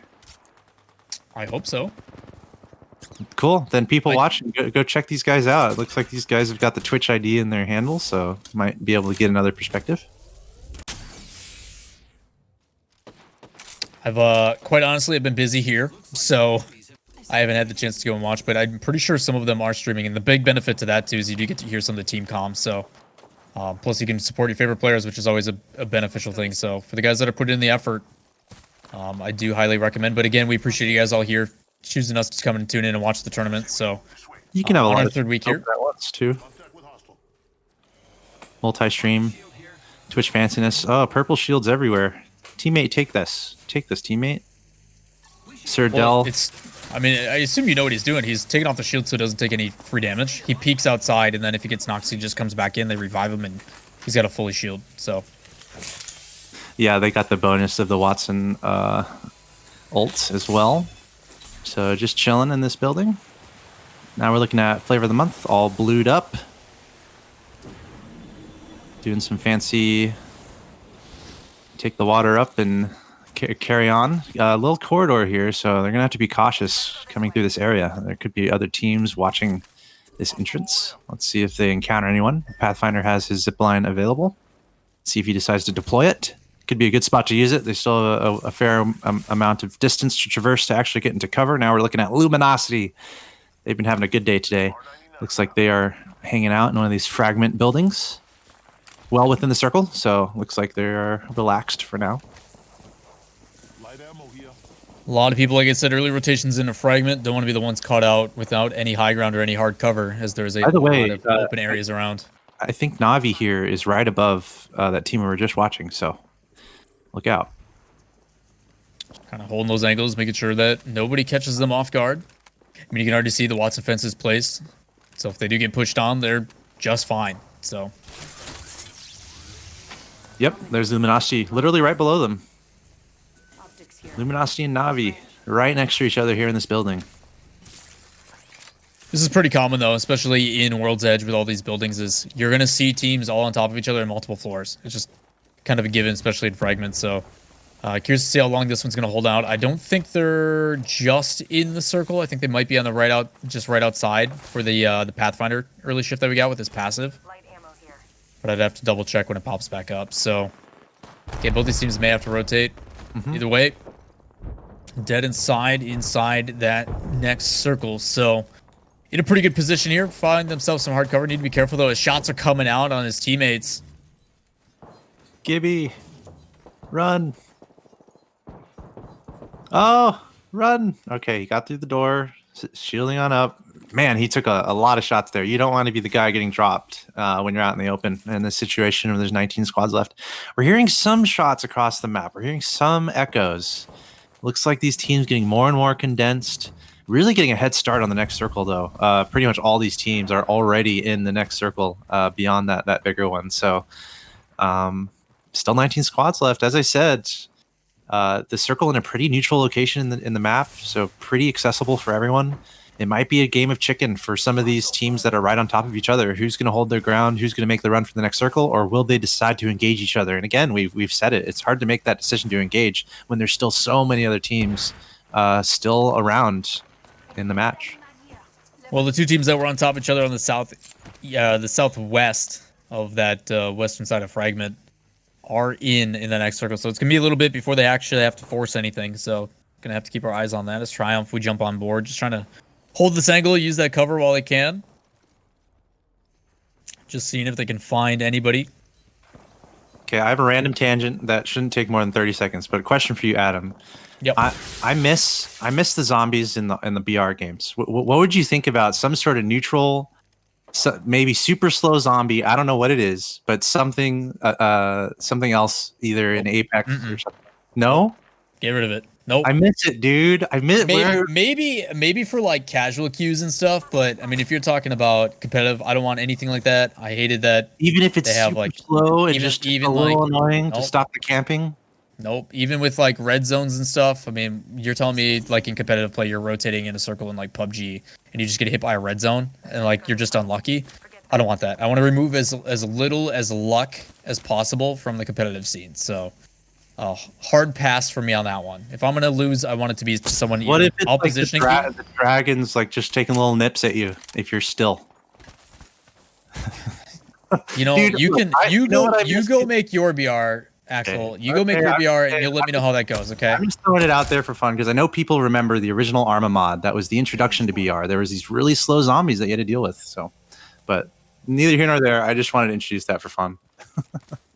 You know, man, maybe EA hears you and they go, "Hey, let's put in this ridiculous game mode just for you." Yeah, and try it out. Maybe people like it. I don't think so, but you know, maybe I could be wrong. Who knows? Yeah, everyone's chilling right now. That's pretty much what's happening. There's no zombies to worry about. Everyone's chilling. I do wish someone would go W key. I know it's a terrible decision and it's not good for you, but it'll get Axtos to stop talking about dinosaurs and stuff and zombies being in BRs again. So, I mean, someone please do it for my sake. Let's explore this way. Everyone plays super cautious. Every point, every place is so important. don't necessarily want to be the first one taking a fight here, because then you might be the first team getting third party. Well, Alliance, you saw that Revenant trying to put out his silence. He gets tagged a little bit when he does. He peeks that window, so don't blame them for all kind of just setting up shop and being a little bit more passive. Unfortunately for Alliance, a very aggressive team as well. Don't have too much defensive play, so if they get caught on that rotation, could be very dangerous. They're going to need to be the aggressor here. Cool, and I wonder if we can get a peek at the broad view for a second. See where all these teams are on the map as we see Luminosity. There we see. Okay. Yeah, so the thing is, all these guys have been in this next circle for a while, so there really hasn't been pressure from anyone to move. I mean, you can try to count those arrows there. That's a lot of players in a pretty small area. I guess it might come down to where that next circle is. I know that might seem like something obvious to say, but that might put pressure on some of these teams, and one of these teams or a group of these teams are going to be happy with where the next circle is, and others are going to have to rotate. So that might be when we really might see some action. But for now, these guys are just trying to outlast each other. Well, the dangerous situation is like these guys, I talked about it. You need to rotate early, especially with all this hard cover. If you're not there, you're going to get caught rotating. It's going to be dangerous. The other side, too, is for these guys that are in this cover, you know, if they start shooting or if they start taking any aggression, that's information that's being given to the other teams. So you're already putting yourself at a disadvantage. You may rotate into a team that now knows where you are, and it's just going to lead to trouble. So early rotations into the middle is going to be beneficial, and then trying to set up shop. But some of these other teams that are a little bit more well-versed do and have seen these circles before. I mean, they know how these are going to end up. So they take positions like where North is and try to set up, may not be in hard cover necessarily, but there is some definitely that they can play. That's going to play out as we see Exorcism actually getting engaged in a fight here. Oof, running away, the Wraith. I think went around a corner, did not expect that player to be there. So Exorcism here, not in the best spot. We have the Pathfinder, Taskmaster, trying to get the shields back up. That's North taking some shots. They got a zip line going in between these two locations. Yeah, and I think that the key really is just trying to find the high ground of wherever the circle is. We saw that in the last game. The team Flex was able to have a high ground position that was in a good position in the circle. So North in a pretty good spot to potentially make that happen. They've got some decent high ground here, trying to flank this other team, being a little bit cautious. Still 19 squads left, and we're still waiting a little bit for this next ring to close. But I think this is the next circle that we're seeing revealed, and still just biding time. North in a pretty good spot, but need to be careful as we shout outs to the lovely observers for finding a team that's just literally chilling here. Yeah, just waiting out. I mean, they're on this north side. This is SJ. SJ was pretty healthy actually on the back end here, but they engaged another team that was on the northeast. So just kind of hiding and waiting it out. Gonna hope for this circle rotation to force some fights. Looks like they ran into ad hoc based on positioning here. So got to be careful, trying to hide so they don't get spotted out. Gonna be interesting to see how this one plays out in the next minute and a half. As again, still 19 squads left. Nobody getting dropped just yet. Mm-hmm. Yep, just a super neutral circle. Every team was pretty close to these circles to begin with, not having to move too much.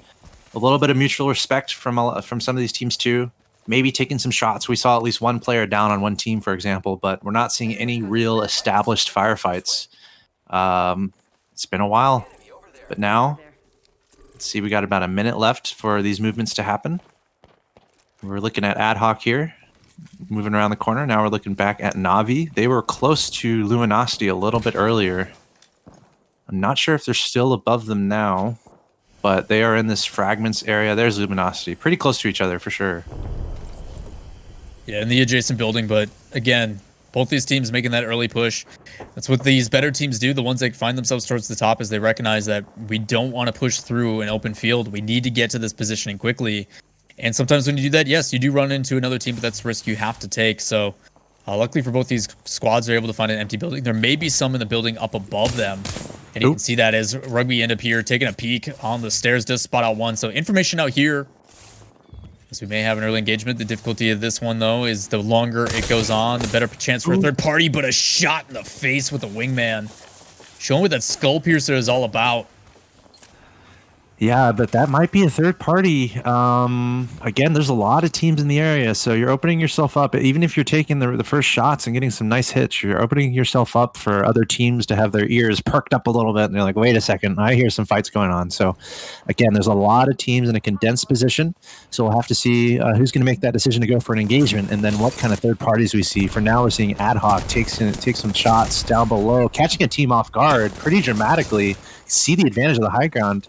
However, a Pathfinder from Ad Hoc getting taken down looks like that's a third-party situation. The dome being dropped. Nice awareness from the Gibraltar. We're seeing some nice Gibraltar plays, but it looks like they're getting taken down too. And Dead Inside, they're that team we were watching earlier that was getting taken down by Ad Hoc. So really congested situation here. Another team, they're going to take the balloon. Stan here from Dead Inside, is he going to get away with this? He wants them to go away. He's like, go away so I can revive my team. Okay, he's going to take some shots. I don't know about that. His cover's blown. Yeah, it's a really rough situation. Obviously, there's still 18 squads available, so if he gets knocked out here, 0 points for placement. But he's trying to put pressure on. He's got a player stuck down below with him. Trying to use... they didn't have a balloon. It was the grapple coming from their Pathfinder on the other team. So trying to get that high ground and get out so they can rotate out, because there's not a real place for Stan to go here. I mean, if he goes right, he's got a team above him. If he goes left, there's another team on top of the hill. So the late rotate, probably the better play, but unless he can win this 1v1, shots coming out. They actually ended up dropping down another player on the back end and go for the well trade. So going to be able to loot up here and get that advantage. Finally, the squad wipe here on Dead Inside. Yeah, he a little bit unlucky. He was going for a shield, just like a little bit more shield, and then the other team just came around the corner. So he was about a split second too late in responding with fire. And I think he was freaked out a little bit, so his shots weren't on target. But good play from the other team there, recognizing he was there and also engaging as a unit. It could be a bad situation if you just throw a bunch of 1v1s in. So they did a good job of engaging multiple versus one. Now we're looking at GSD. Looks like they're facing off against Outsiders here. Pretty open area, not too many places to hide. Got to be careful from shots from other directions. Potential third parties coming in. A fair amount of health loss there, but looks like they're getting their shields back up. Outsiders. Just going to disengage. Shots, like you said, coming out.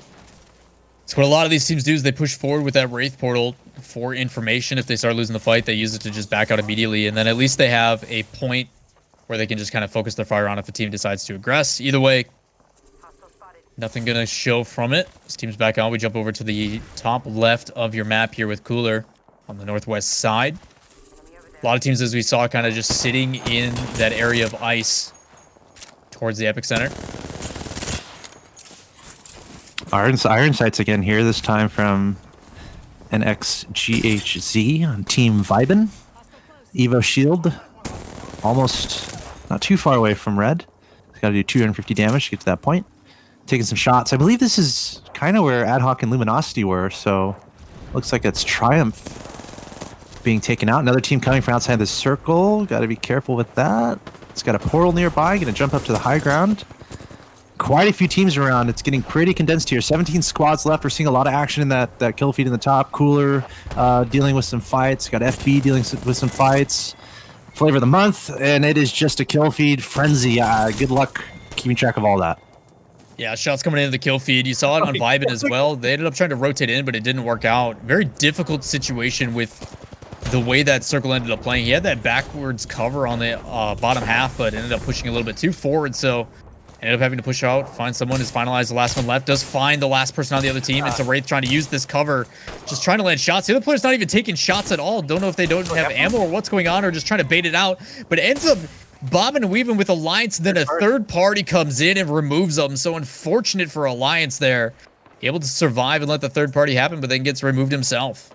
Yeah, this is just craziness. We've gone from 18 squads to 8 in like a minute is literally what has happened in the past minute. We have NX over here finally getting that shield up to a red. Both of his teammates are down on Team Vibin, so he might just have to try to outlast. Oh, there's a dude right there. He's going to have to be careful about that. Here we're looking at Flux Gang. Remember, they've had a really good day today. They were promoted from the Bravo division and showing that they deserve to be alongside the big dogs. We got Gibraltar here, Iwan.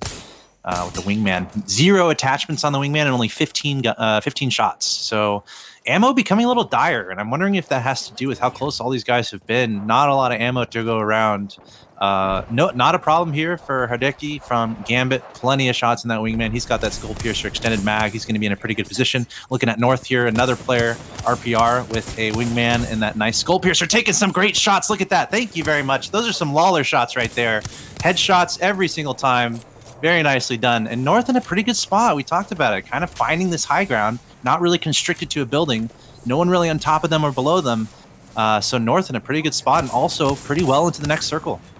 Already told you about it. A lot of these high-level teams able to know where these rotations are going to end up going in the first place. So North has been up here this entire time walled off, and you're going to catch a lot of these teams having to rotate in as Flex trying to catch in. Going to just be easy pickings. One on the backside as GSD ends up dropping down, ends up sandwiching the team. So Squads left. Able to get 2 picks up here. Looks like it's going to be GSD versus North, who I assume still has high ground as the shots rain down from above. Nowhere for him to go. Yeah. It's going to swing his dead body to them. Should be it. It's just trying to bob and weave, and it makes it way too easy. North is going to be the winners here for our last game on World's Edge. Wow, very nicely done from North. Reading the rotations very well, anticipating the circles, and finding some really nice high ground. That's kind of the formula we've been seeing. Find that high ground. If the other teams are running towards you or escaping the circle and you're on that high ground already in the circle, you're going to have a pretty good advantage. Yeah, it's really well done by North. They ended up placing 18th in their last game, so needing a bounce back here to kind of even it out.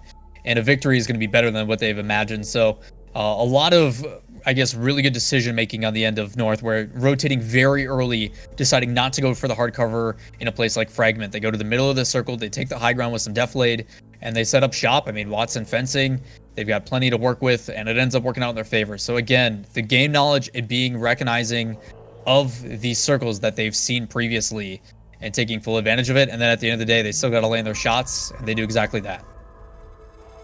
Yep, and it's all about nicely timed third parties. Kind of the goal in Apex Legends is fight one team at a time, and even better, fight Not a that team. simple though.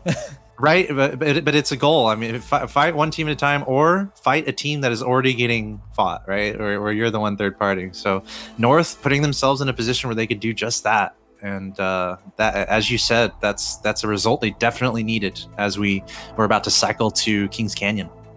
Yeah, the difficulty with it is obviously North, by being in that middle, is they're susceptible from attacks from multiple different angles. But if nobody's willing to push their area, they just get to sit and take easy pickings. So while everybody's kind of worried about the people next to them as they rotate in, North, as you said, is just able to pick them off. As we take a look at the highlights here for Game 3, it started off very early on. 1907, who's been struggling to get some early games, ends up finding, I think it was Purge right at the beginning. And then Fields, after things are going good, they're like, all right, we got this. They ended up getting hit in the back themselves. So again, got to keep your head on a swivel. This is the one I was talking about where he was trying to rotate in, but the circle just ended up pushing him a little bit too far forward. And then it was all chaos. I mean, we had a very slow middle game, 19 teams, not a whole lot of action going on. But as soon as we broke into these last 2 circles, nothing but chaos until the very end. And you just see RPR just wreaking havoc with that Mastiff. Just one shot after another, and teams rotating in. And great shot with that wingman. He was trying to get the reload and on the last player, so he ends up getting a trade. But after that, it's just North. High ground, nothing they really got to worry about. No pressure on them. And just able to overwhelm this last team. So well played by North on the end. I'm excited to see how many kills they ended up getting towards the end to see if it bumps them back up. But yeah, again, overall, really well played. And at that point, for North, what becomes really important is call-outs. Yeah. Literally identifying where the other teams are. If you're in the high ground, that is probably communication goal number 1, is just calling out all the teams around you. And it felt like North had a really good grasp on that. They knew where all the other teams were. They knew where they were running from. And it seemed like their communication was really tight in communicating that to each other. So really cool moves there. Also, Flex Gang, I believe they got 4th there, which is really solid considering they've already won a round today. So shout out to Flex Gang so far, holding up to their promotion. Yeah, really well done as we take a look at some of the other stuff that's been going on throughout the day. Kind of a recap of our first half. Obviously, we had World's Edge, 3 matches here in week 3. And it all started off Disbelief and the rest of the team from Dead Inside doing a fantastic job of just overwhelming, attacking from multiple angles, even with one of the players down. We then jumped over to Outsiders, who ended up starting with the unfortunate only 2 players on their roster, but able to put out some pretty good fights. But the real talk, I think, was with Luminosity. They were in a really rough situation, just like Exorcism here, in a 1v2, 1v3. And they're able to clutch up, eventually get healed up. And then from there, Luminosity just made the play. They had a team above them on Dome that they overwhelmed with positioning, and then just a ton of fights high ground and low ground. Luminosity found themselves an advantage over Gambit. I think those were the last two in the fight here, where Gambit came in and cleaned up SJ here, as you're about to see any second. I mean, just unreal amount of precision with that Mastiff and the Eva. And then Luminosity decided to go aggressive. They had the circle rotation. They're like, yeah, we're not going to wait. We're just going to come and get you. So applying pressure really well. Luminosity took the first game, 15 kills on their end. And then eventually we're going to jump in here to game 2 highlights, where it ended up being, if I remember correctly, FlexGang. That's where they kind of hit their streak. So really well done by them.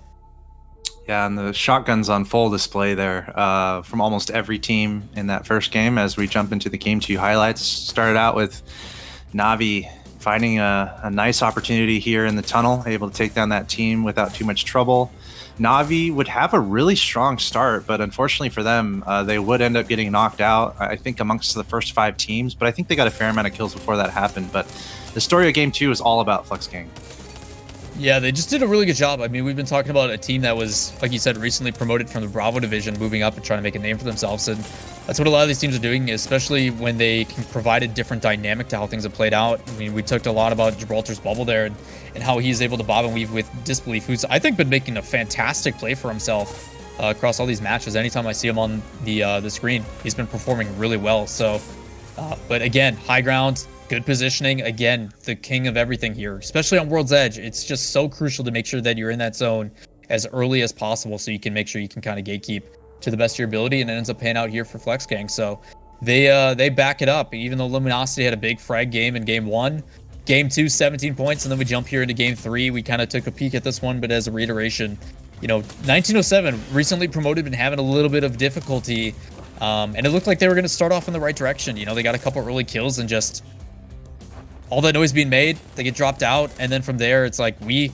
you start talking about like dinosaurs and stuff for a little bit, and wanting zombies back in the game, and just trying to find any way to make some sort of action happen. And I begged for and pleaded, and then we finally got it here in our round 5, round 4 circles. So sometimes the way it goes, people take cover and just sit and wait, and then from there it's just absolute bloodbath. Hey, it really speaks to the importance of patience, positioning and patience, and on full display there from North. It takes a lot of maturity to decide not to take a fight. Everyone is solo queued in Apex, and you have that teammate who pulls a Leroy Jenkins and runs into the building because he wants to get some kills. It's not a good idea in a format. I mean, like you were complimenting me on like hitting all my shots and stuff earlier, but I'm a full W key player. Like, I have no remorse. I don't like. I want aggression. I just want to play really fast because I get bored. I legitimately get bored if I have to sit and be patient. So, you know, I'm not the greatest teammate, but like, I guess that's how you get better. So that's how you get better. And unless we have zombies, then you know, that's what you got to do. Dude, let it go, man. They're not gonna happen. We've been dealing with like zombie movies and zombie culture for the past like decade, is what it feels like. Like, we can move past it. Like, we had to deal with vampires for a while. Now it's zombies. Like, we'll see. We need the next thing, man. We need the next thing. And I guess speaking of next things, that is going to do it for World's Edge, man. We are all wrapped up here on our first 3 matches of week 3 at the GLL Masters Summer for EMEA region. We're going to take a quick break. When we end up coming back, you guys, we're going to end up switching over to Kings Canyon, the updated version that people have been falling in love with, myself included. So don't go anywhere, you guys. We got more Apex Legends coming up next.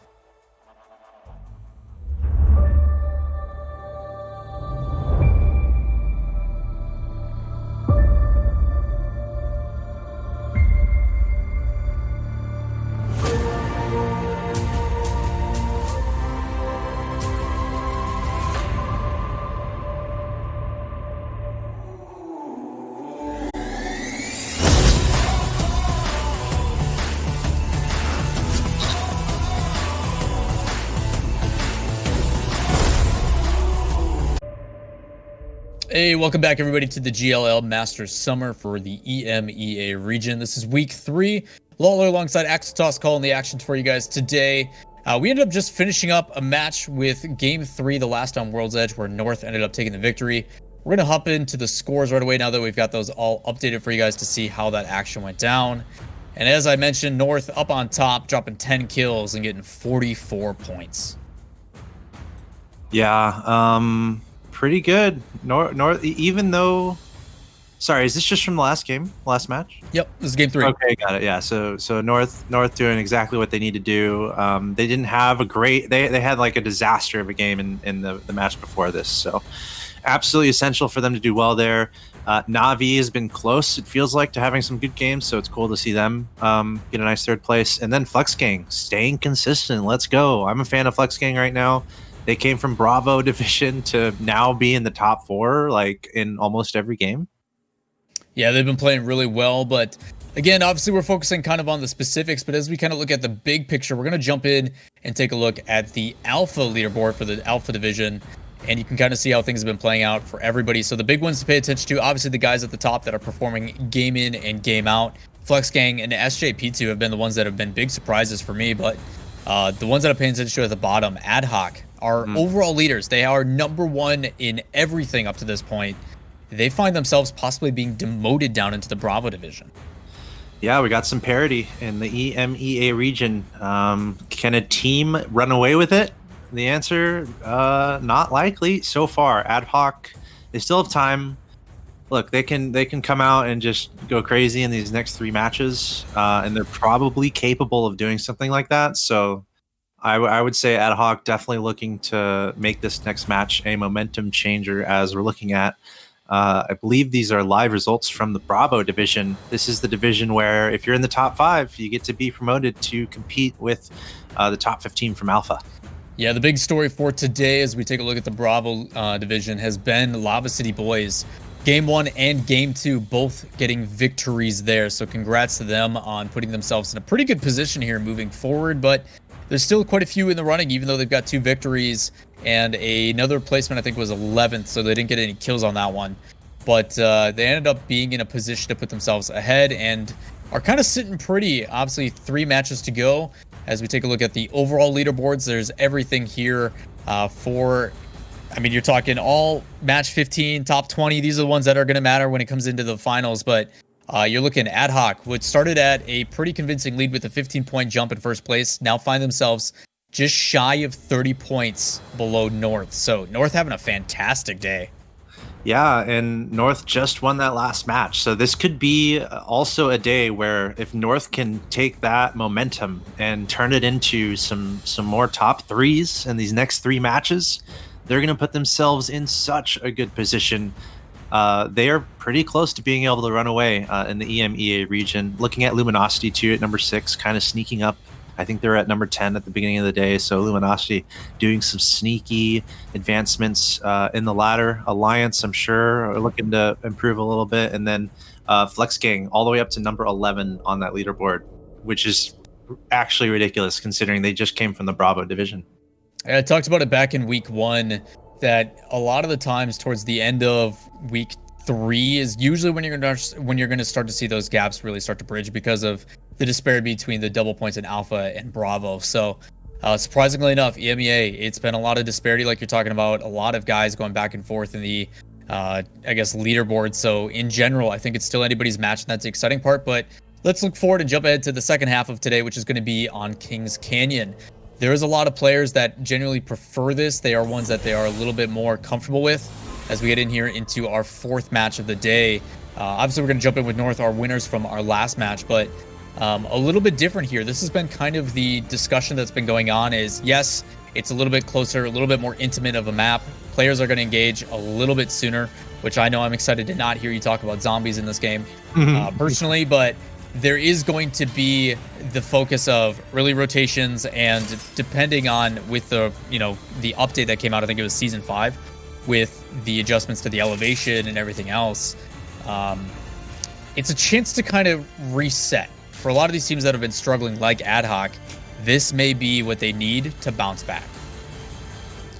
Yeah, and last word on it. What if it was just like 1 zombie at first, right? And Let then it they go, man. slowly added, and then like just if the game gets stale. I'm gonna start throwing shit at you. Be like, you know what, Xtos, you know what, you can be the zombie because you're not gonna hit anything anyway. All right.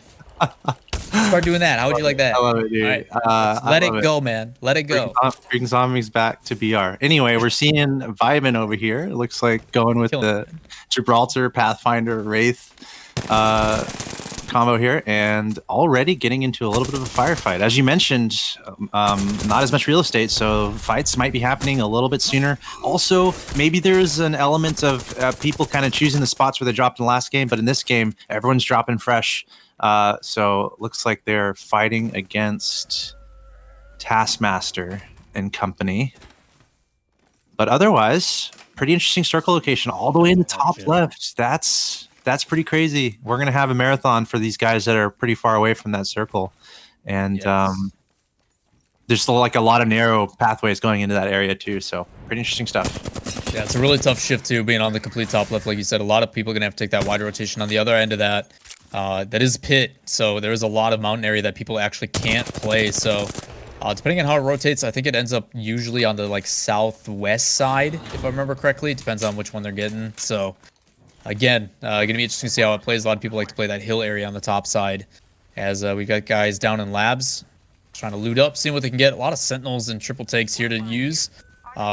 Surprisingly enough, nobody going for the flatline. Actually, a huge fan with the heavy ammo buff that's been coming out. So interesting choices on what these guys have, but obviously they have their favorites. So we'll see how it plays out. It might be saving it for a friend, but we've already got a couple people in the circle here, but a whole lot of players on that southeast side. They're going to have to rotate in, and you can already see just how quickly these guys are going to want to use that redeploy. Yeah. I'm looking at the guys just right outside Repulsor. Yeah, dude, and this is great. Just looking at this map here, you can kind of see how quick the movement is towards that circle. It's something Lawler's been talking a lot about today. The earlier you can get in a nice position, the better. These guys have played this map so many times at this point, so they're going to know how these circles play out. They're going to know where they're going to want to be. The pit is going to be super interesting as this goes along. Who's going to decide to go through there? Who's going to go high side? And then we're going to have a lot of people collapsing in the mid-right, making their way towards the circle. And now is the time to make those movements. That's what we're seeing. And some nice emotes on the balloon flying.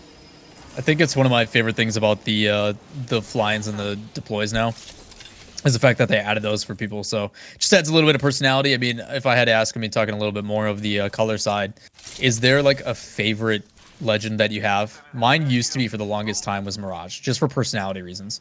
You want me to answer? Yeah, who you got? I've been a fan of Bloodhound from the beginning. I just wish they would make him more relevant. Like if he just had something a little bit better about him or her, then Bloodhound I think would be really good. But obviously a little too big of a hitbox and not very much maneuverability options with the abilities. So Bloodhound is pretty exposed in the current meta, and also most of his utility is tracking down other teams. A lot of these games come down to a lot of teams in a small circle, so it's better to have the more sturdy or elusive champions. Utility coming into play, obviously, as Kim getting kind of tagged here on the way in. Luckily, it doesn't get knocked down, so going to be able to get away with that one. You saw a lot of teams, while we were talking about this earlier too, just kind of watching the door. Not really too worried about people pushing in, trying to actually bait it, but nothing comes out from it as we jump on with GSD.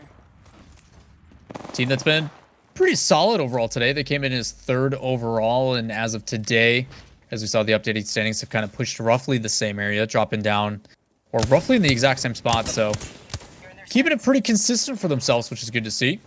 He's putting a couple shots on with that wingman. And this is if you asked me, okay, Axeltosh, one of these houses is yours in Apex Legends to just live. Probably one of these houses up here. We're in the very north side of the map. So GSD picking a pretty good spot, just trying to stay on the edge. And this spot, it's pretty cool. You're under rocks, you're near a waterfall, and you have no one behind you. So it's a good position to be able to watch teams from any location as we see some firefights happening. Finalize has a player knocked, and there's a battle in the tunnel here. Yeah, doing a good job of actually swapping trades on this one. One goes in for the peek, and the other one goes in for the healing, and they just swap positions, but unfortunately for them, not going to work out as Ranch is trying to find that last player. Not sure if they can spot him. They also have a care package right next to them. There's a load of goodies comes piling out. Wasn't sure. It looks like the team was able to get to it, so looks like the team did end up getting overran, but they can't seem to find the last one. They want to finish off the squad as quickly as possible. And there he is. They found the Gibraltar. Should be an easy pickup. Oh, almost finisher, but not. That's Horizon knocked out. Check him out on Twitch. Major Pushers doing a nice job identifying that player. But they're in a tricky spot. They have to kind of move into a narrow area coming down to the water. And there's an enemy Watson fence there. So they're going to have to deal with potentially a couple teams trying to come through this pathway. Doing a good job, though, checking the angles as soon as they come out. They did see that Wraith end up going to the left. Try to put a Thermite down on the portal as well as GSD, who was sitting pretty comfortable a little bit ago. Now as two players drop, Max is going to have to back out, see if he can get some health. As North is here too, are winners of our last match. So a lot of action coming down a lot sooner here, and that's what I really enjoyed mostly out of Kings Canyon, is just the aggression that is coming with the play. It's just trying to check all these angles. Multiple teams in this area. Again, early pushes, we talked about it. You know, people trying to get into these circles early. Dealing with pit and all that kind of canyon area that they can't take positioning on is just stuff that they want to avoid as quickly as possible. So we have a Pathfinder here, just kind of chilling, waiting for his spot. Sneaky boy. Does look like Max was able to get away, so pretty happy about that one. Might have to come in a little bit late on the rotation and hope that he can get his players' banners, but I mean, he's only going to have 50 seconds to work with. You know, the circle is, I don't know if he's concerned about that. I think I doubt he would try to get his team back at this point, but the circle working really well in that player's favor. He's on his own and he's in the very top of this map, and that's where the circle's going. We see a player positioned in the pit, which is pretty interesting. Looks like they're setting up some defenses on one of those corridors, but then we have another team that's kind of close to that high ground. So we'll have to see. There's that high ground right next to that balloon. That can be really annoying for teams to set up. So we'll see if anyone tries to take a position there. But there's a ton of teams on like the top left towards Slum Lakes, which is super interesting. That's a really fun place to fight on this map. So we might have a lot of action over there pretty soon as we see this team Flex Gang. I love it. Pretty cool. They're the team that's really setting up some interesting plays here in this pit area. Rough for them though. Can be pushed from two different angles there. Not a whole lot to work with as we jump in with Na'Vi. Talking about slums and a lot of different angles, a lot of different buildings to peek from. Which also means a lot of angles to approach to trying to peek this angle. Does get a shot down with the Mastiff, hits for 11, but there is a portal there, so not sure where it may lead to. Might be a cross over to the north side. As Triumph in the area as well. Might be the one that they're fighting here. Yeah, this is fun. This area reminds me of old school Call of Duty Favela, the one of the maps in Call of Duty. Really cool. Like, it's not crazy buildings like multi-story. It's just two-story buildings. There's a lot of areas to jump through windows to kind of outmaneuver your opponents. Small corridors that can be pretty nice with a shotgun. So have to have nice awareness of these buildings. But we're going to see a lot of fights here because there's a lot of teams around. This is getting condensed. 16 squads left, 1 minute left on this circle, and everyone being pushed to the north center side of Kings Canyon. Well, you can see Na'Vi just holding this angle, just waiting for that bubble to go down so they can put some shots on. They did land some pretty good damage, but nobody getting dropped, so no need to engage on it, especially with that portal there. Just going to hold. Kind of watching, checking different angles, making sure that they all peek from a different angle.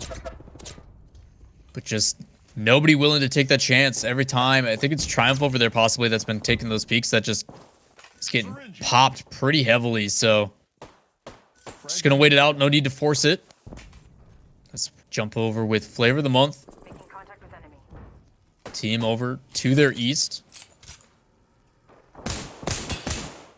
Just where they find those two teams fighting. It's been Na'Vi and I don't know who else is in there. I don't know if it's Triumph or somebody else. Purge looks like they're in the area too. So a whole lot of teams here in slums. Yeah, dude. And it's pretty fun. Yeah, especially with the next circle. I mean, we don't have to deal with it coming in and then another push for probably another minute or so. So it'll be interesting to see how this one plays out. But again, it has been Purge that Na'Vi's been kind of bullying this whole time. Yeah, there's quite a few teams there. Now we're taking a look back towards the far northeast. This is a team that's taken its time to kind of rotate into the circle. Might find themselves pincered, or actually they're looking back. I guess there must be another team or another player that they're looking out for. Well, that was an initial fight with Major Pushers. It was finalized, so it looks like finalized only lost the Gibraltar, while Major Pushers ended up getting out when they kind of were on that cliffside and they dropped down and killed the Gibraltar with almost the finisher. Finalized was able to kind of fall back into that tunnel, so they're just going to watch their flank and they're going to move, I assume, with the circle. Yeah, So well, having and to play on Gambit, the outside. Yeah. and Gambit's watching that closely. You can see Hardeki here looking right up that hill, so he might have an idea that there's someone coming down. I'm not the biggest fan of this spot that they're in. I feel like there's a lot of places that can kind of converge onto it. I think they would prefer to be a little bit deeper into the circle, but I guess we'll see where the circle goes. I mean, they're in it for now, trying to lock down that building. It looks like it is going towards them a little bit, and we still have, I believe we still have a player hiding up in the north. I don't know if you ended up getting taken out, but look at all the teams in Slum Lakes, dude. It's hilarious, and they're all gonna have to move. It is about to get, it's about to be crazy over in Slum Lakes, dude. That's how it goes, man, and that's what makes the good teams even better, the ones that can come out on top. The benefit to the ones like Rugby and the rest from Luminosity is they are a little bit closer over, and they're not afraid to actually peek on the top side. So by getting that high ground, they have the ability to kind of check teams rotating through, but need to be careful as it does make them susceptible to damage on the other side. You're going to see Flavor of the Month actually rotate around and go towards the south side. So actually really like the decision here, because there's so many teams in Slum like we're talking about.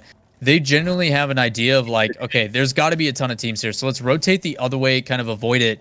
Yeah, we may run into some others, but at least we're not going to be overlapping. When you're seeing on the south side of Pit, there's two teams right on top of each other as well. So you're seeing the fight break out here. Ad Hoc are leaders overall. Need to be careful with that grenade behind him with Zipef, but he needs to be careful as it's going to bop him in the back as he ends up getting knocked out. It's Matave, the last one available for the team, and at this point, going to have to disengage and try to take a different angle. Flux Gang is over here. AHG's running away, but he's running straight into Flux Gang. Watch this. Oh, as we're going back down to this fight that's happening. And that's Alliance sweeping in. Did they come from Slum Lakes, I wonder? Quite a few teams congregating in this area, but I'm still nervous about Flux Gang for every other team, because Flux Gang is still positioned at the top of Pit in a great position. And it looks like all the other teams are just trying to find good ways to rotate into the circle. But we're in an area where there's not that many options. So there's going to be a fight no matter which way you go. We're seeing how many of these teams are just trying to avoid going through Pit altogether. I mean, it puts them in a choke point. And I mean, you're looking at where that circle covers. I mean, you don't have a whole lot to work with. So just avoiding that altogether. You do have the one team in there, like you mentioned. Not sure where Ad Hoc ended up going as he was rotating out, but they all avoided. A lot of players going to be in containment now.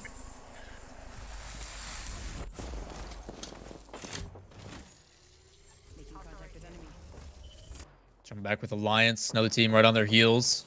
Kind of beat up there. Yeah, you got Flavor of the Month on their path. All these teams avoiding Pit. It's funny. Can't send my blade them, man. A lot of choke points. Yeah, dude. You got a whole lot to work with, man. Flux Gang had it locked down there, so they all made a good decision, but now they're all going to have to fight each other. Here we see SJP still chilling at the north side of the map at Axeltoss's house. You know, some people, you know, think about like, okay, what'll provide me good cover? What do I have good angles? Can I defend this well? And you're like, nah, there's a waterfall. I've got rocks above. Like, there's two types of players, chat. Two types of players. It's a good spot for this circle right now. That team has been chilling there for a while. Well, looking back, two teams that were falling coming in, man. This is Alliance and Flavor of the Month. Both on top of each other. Benefit of that Revenant with the silence, but shots coming out on the west side. It's going to be North that takes the first team from what we've seen here in Slums. Everybody's starting to push in. It looks like they come out on top, so well done by them. But another team over here. Gibraltar trying to rotate out. Gets absolutely shredded by the 3L1 here. As teams. Ooh, sneakiness. Using that bubble. So many people on top of each other. Okay, here's SJP in the north trying to deal with that fight. Now we're going back down to the containment area. Nice thermites there, right into the ground, pulling out the arc stars. This is Alliance trying to stay alive. Vape's getting knocked out. Looks like getting shot from somewhere. Trying to get those shields back up. Has that portal there. Ooh. I do like this play. The Revenant just trying to find where Vibin is below them. So they use that Revenant pylon, end up going down, and even though they get taken, they still have high ground. So Gibraltar is going to come out, see if they can flush somebody out, but the aggressive play coming out. Jokey does go back up, gets the pylon, and drops down Hackus. So fantastic decision from him to play that aggressive route. And ends up paying off. And also finishing off those kills, trying to accumulate those points. Here's another fight, SJP. Denze, the Wraith player, just going to retreat a little bit. Has a teammate, Gibraltar, with full Evo shields. He's going to be happy about that. Going to try to re-engage. Got that Mastiff. Not too many shots with that Mastiff. But SJP getting whittled down. Not a lot of health left. Seabach, the last man alive. Mostly evasive tactics from him. Shooting towards Slum Lakes. And I believe that's where North was earlier. So 10 squads left here. And the ring is moving. Circle's moving. You got to go. Yeah, Seabach's going to have a lot of issues. Obviously, he probably heard those shots coming in from North that are just above him. So everybody trying to rotate into the circle now. No portal up for RPR. And we get what you wanted at the very beginning. There you go. Lone Gibraltar, the tree, trying to play for placement. That's Seabach. You know, he was running away from the team, wanted to avoid the other up north. So he ended up going in and is now just playing for placement. Might go for that third party like you're talking about, but North in a really good position here. But up above them is actually Outsiders. So a lot of area to cover. Do we know where Flex Gang is? Remember, they were chilling in the pit area. So I wonder where Flex Gang rotated to. If I had to guess, they probably got eliminated. There was a lot of people that they were with. Never mind. They're hiding in a bush. Being a bunch of bush monkeys. Right below that rock. Whoa. So they're pretty close to that team right above them. Definitely hear them. So they're chilling and they're not moving. They're gonna wait as long as possible here. Maybe. I mean, there's still 3 of them up, so maybe they can find a fight that they like. Another sneaky player. This is great. A little hide and seek action. Well, just trying to pay attention to the teammates and teams that have advantage. Obviously, Gambit being one of the big players right now, having that high ground, but you need to be careful if they drop down. It could create an opportunity for one of these players that is hiding. But those all seem to be on, for the most part, the other side of the map, so should be relatively okay as Gambit's trying to push out here, see if they can get a couple kills to close it out. But shots coming from the other side. Needs to back up. Kind of in the open. Yeah, kind of in the open there. Flex Gang was knocked out there? Ended up getting dropped by OS up top. Wow. Crazy. Okay, so Gambit, I didn't like them going in that open water area, so they decided that wasn't a good idea either. They're going to go up north. No, Flex Gang's still alive. Okay, they're still rocking. I don't know how they managed to keep rotating and staying alive, even with OS up above. And you can see it as soon as they start to push out. That's why I expected it was OS. It looks like OS has been preoccupied, so doing a good job. Still 2 relatively healthy here as we see Majors pushers on the backside, trying to put some pressure onto Gambit and the rest as just absolutely shredding one of these players in between 2, and that's going to do it for Gambit. So they're getting removed here as well as Major pushers and another team on the other side end up pincing them. Yeah, Flex Gang has 1 down. They've been somehow staying alive throughout all these altercations, but finally their Pathfinder taken out. This is the kid trying to get some shots off, not doing so well. Here's Major pushers. They're taking a lot of damage as well. R99 trying to reload that, taking some shots down below, finishing off one of those kills. 4 squads left here. All these teams doing pretty well. This is going to be the very end of the game. Not too much cover to work with, so you're kind of forced into a fight. A Gibraltar Dome in the middle there. Flex Gang still on the outside. 1 being dropped. The last player probably got dropped there. Flex Gang barely staying alive. Major pushers, though, looking really good. Full purple. 2 squads left. It might be theirs to lose. Yeah, really well for Major pushers. Just able to be very decisive, and like that, they're going to get the victory. So there was that 1 player left that was kind of hiding that whole time. And after Flex Gang got knocked out in the open, no hard cover, Major Pusher is able to clean up and is going to get the victory here for the first match on Kings Canyon. Yeah, I'm curious to see exactly what that last team was. I don't know if I wasn't able to spot it on the score feed, but we'll have a highlight coming in. But what a crazy end game there. A lot of movements to avoid particular rotations. We had a lot of teams clash at containment.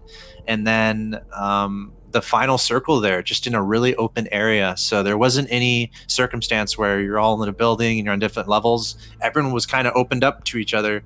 And that's why we saw it. I think it went from like 10 squads to 2 in a very short amount of time. So pretty crazy ending there. Major pushers somehow coming out with the win. Yeah, taking a look here at the highlights from our 4th match of the day. Started a little bit slow with a lot of guys trying to take this cover. You saw one end up getting forced out here at the very beginning from Major pushers. And that's kind of living up to the name in this one where, you know, very aggressive play. You saw North also kind of having that with a couple of these fights. Ad Hoc, I thought had a really good fight here, but then all of a sudden you see the grenade come out and it completely turns and ends up going the other way as FlexGang just opportunity there. That was the player on Adhoc, that last one that was ended up rotating through pit, and part of the reason why a lot of these players ended up completely rotating away from it. So a lot of small, minute battles across the map, just about everywhere.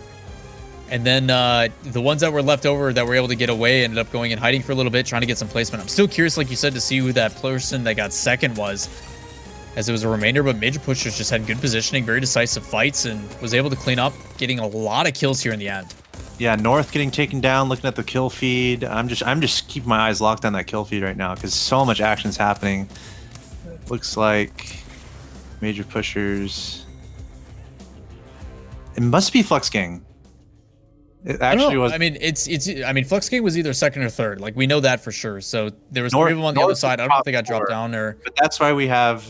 Maybe it was SJ. I mean, Gibraltar was in it. Up the data. I don't know who it was, man. Crazy game. We'll figure it out. We'll figure it out. That was incredible.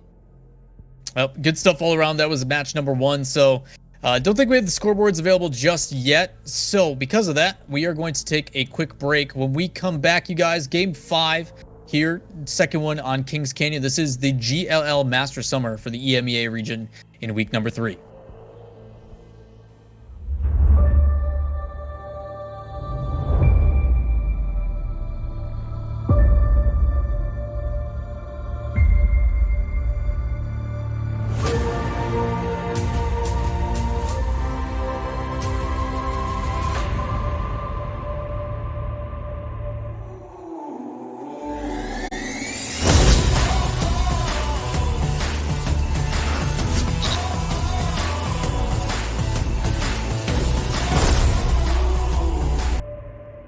Hey everybody, welcome back to the GLL Masters Summer for the EMEA region. We're in week 3. We just finished up match number 4, our first of Kings Canyon. I'm Lalo alongside Axeltos. And without any hesitation, let's jump straight into the scores from the last match. A big win by Major Pushers here, getting first place and 14 kills all around. So a big jump to them, but the one that surprised me was actually North that ended up surviving towards the end. Yeah, and I think Alliance was the team with just one player left. That's why it got a little crazy at the end. You could see only 4 kills there. Alliance being super sneaky and getting themselves in the top 3. North, that's exactly what they needed. They've been at the top. It's a huge game from them. They're going to be very happy with that. And then FlexGang, top 4 again. Looks like these guys belong to be in. It looks like they belong in the Alpha Division. Yeah, they've been doing a fantastic job and consistent placement all around, and that's kind of the struggles that come with a multiple week tournament where you have to perform consistently. Not only do you have to do it on the day, but you also have to do it from week to week. And FlexGang has been showing up quite a bit. You talked about it at the beginning of the day. Recently promoted into the Alpha Division and now at the top. So I don't know what they had this morning for breakfast, but pass along the secret, boys. Definitely. All it takes is a nice day. I mean, you show up, you have a great day, and sometimes you show up and you don't have a great day. Looking at Adhoc, gotta say it, number 18 right now. They were number 1 coming into today, so Adhoc definitely still looking to turn it around. I guess it just has. They need to ask FlexGang what they had for breakfast, and maybe they can trade some recipes. Yeah, it's been a tough one for them across the board as well. Some of the guys that are still staying at the top, though, North, big shouts to them. Gambit playing well. And Luminosity coming in at 9th today is slowly inching up the leaderboard, so pretty sure they're happy with that one. But I guess my eyes definitely been on SJP2. Consistent results all day. I mean, they've got a 3rd place, a 2nd place, a 9th place, and now an 8th place. So doing pretty well across the board for the day, so pretty happy with their performances. I'm sure they are too, but I'm sure they would like to get a victory here as we jump into game number 5 here shortly. So some pretty interesting results. I guess, what was your take initially jumping over from World's Edge over to Kings Canyon? Any initial thoughts? It was pretty fun. I really enjoyed how FlexGang played it. We kind of talked about it as the game went along. Hey, dude, they locked down the pit, which was really cool. They forced a lot of teams to rotate uncomfortably to give themselves a pretty nice position. And then they were sneaky underneath that rock, and we're like, wait a second, they're still alive? They somehow stayed alive in that circumstance and then found themselves in the top 4 in another game. So really cool play there from FlexGang.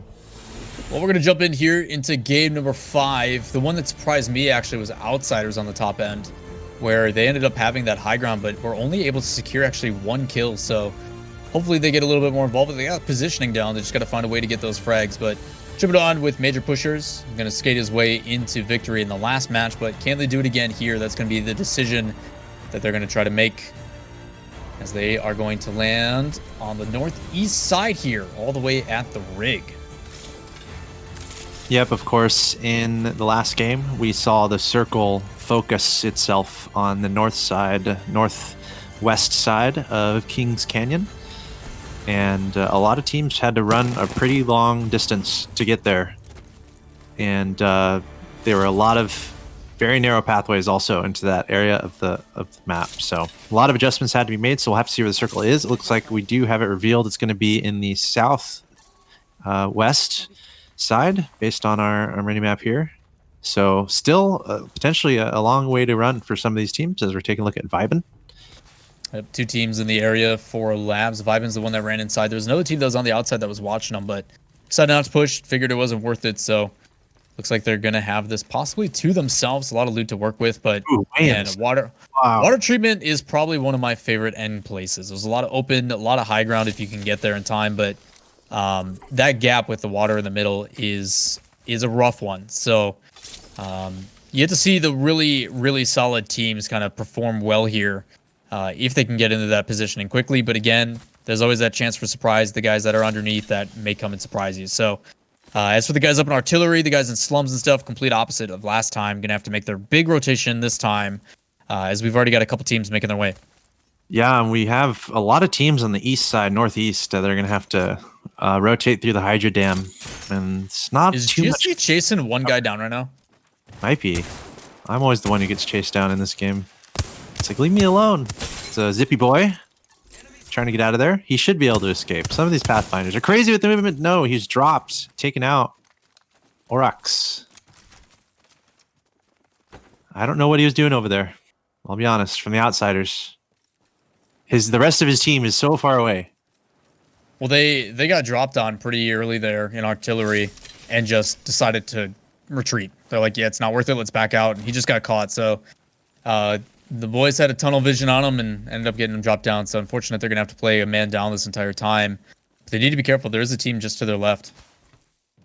Yeah, and there is a mild sense of urgency for these teams way in the north because the circle is pretty far down south. So we're going to have a lot of teams running in that direction. Yeah, Gambit smelling the blood in the water.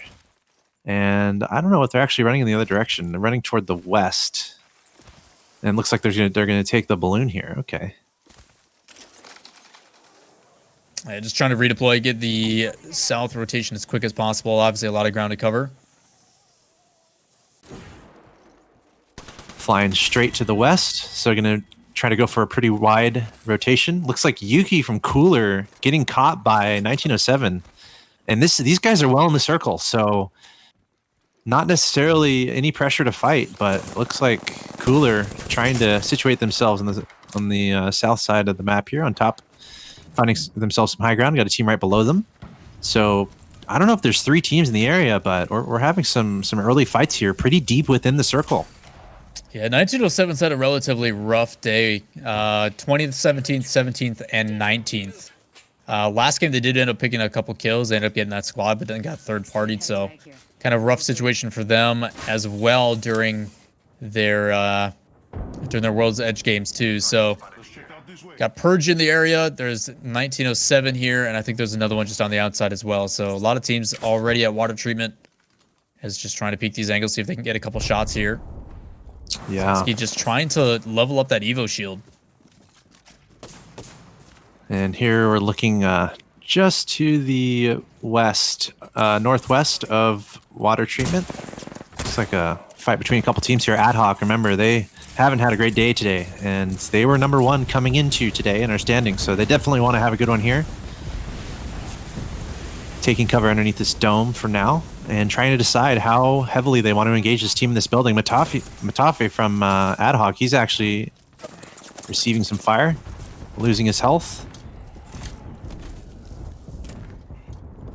Good map knowledge here to retreat. Want to engage that team, but know that there's loot down here and a place to retreat to. So it looked like a really rough situation Adok able to back up. Now the team's got to push into them, which is finalized, it looks like. So if now they want to do this, can either rotate and try to beat them somewhere else and cover their exit. Either way, it's going to be HG that's going to have to make the decision whether they want to come back up the same spot or if they're going to rotate out. So again, guys just trying to get into water treatment, try to find some hard cover, but need to be careful as there is a couple teams already in the area. Yeah, and there's not a lot of time pressure here. Again, these guys are way in the circle. I'm probably more concerned about all the teams running into the circle now. I feel like these guys will mostly play passive, but we'll see what happens. We see Triumph up above, a water treatment in a nice spot there. Nice, that's a nice shot of the map here. Looks like we have a couple teams being procrastinators in the northeast, but otherwise a lot of people on the east side. Not a lot of people actually in this water treatment area, but the firefights are happening. Most teams finding themselves towards the circle. But finalized, I mean, this is just such a good spot, the high ground up here. Putting down some Watson fences as well. Should be fine. To just relax. I mean, I don't necessarily see a team really trying to push them up here. No, you had Finalized and Triumph kind of just fighting for high ground for a little bit, and eventually it was Triumph that came out on top. So you see Finalized, they back off. They're going to take the lower side as they get absolutely shredded by the Spitfire from 80. And that's all he needs. Immediately going to engage, drops the portal, and is going to try to engage on this team to see if they can clean something up as they might be on the backside here. He's checking his angles, seeing if he can find them and spot them out. Is they're rezzing somewhere, right? They probably drop down and they're inside, but need to be careful. He had the frag that he wanted. He got one knock, so ton of damage put down. Just a matter of finding the team. I mean, it was so decisive to go for that play. But even if they don't get the kills, the benefit is they've officially secured high ground. They have everything. Mm-hmm. Definitely going to scare that other team down below. So they're chilling, and again, still well within the zone. Got that nice Spitfire up above, so they're just going to chill.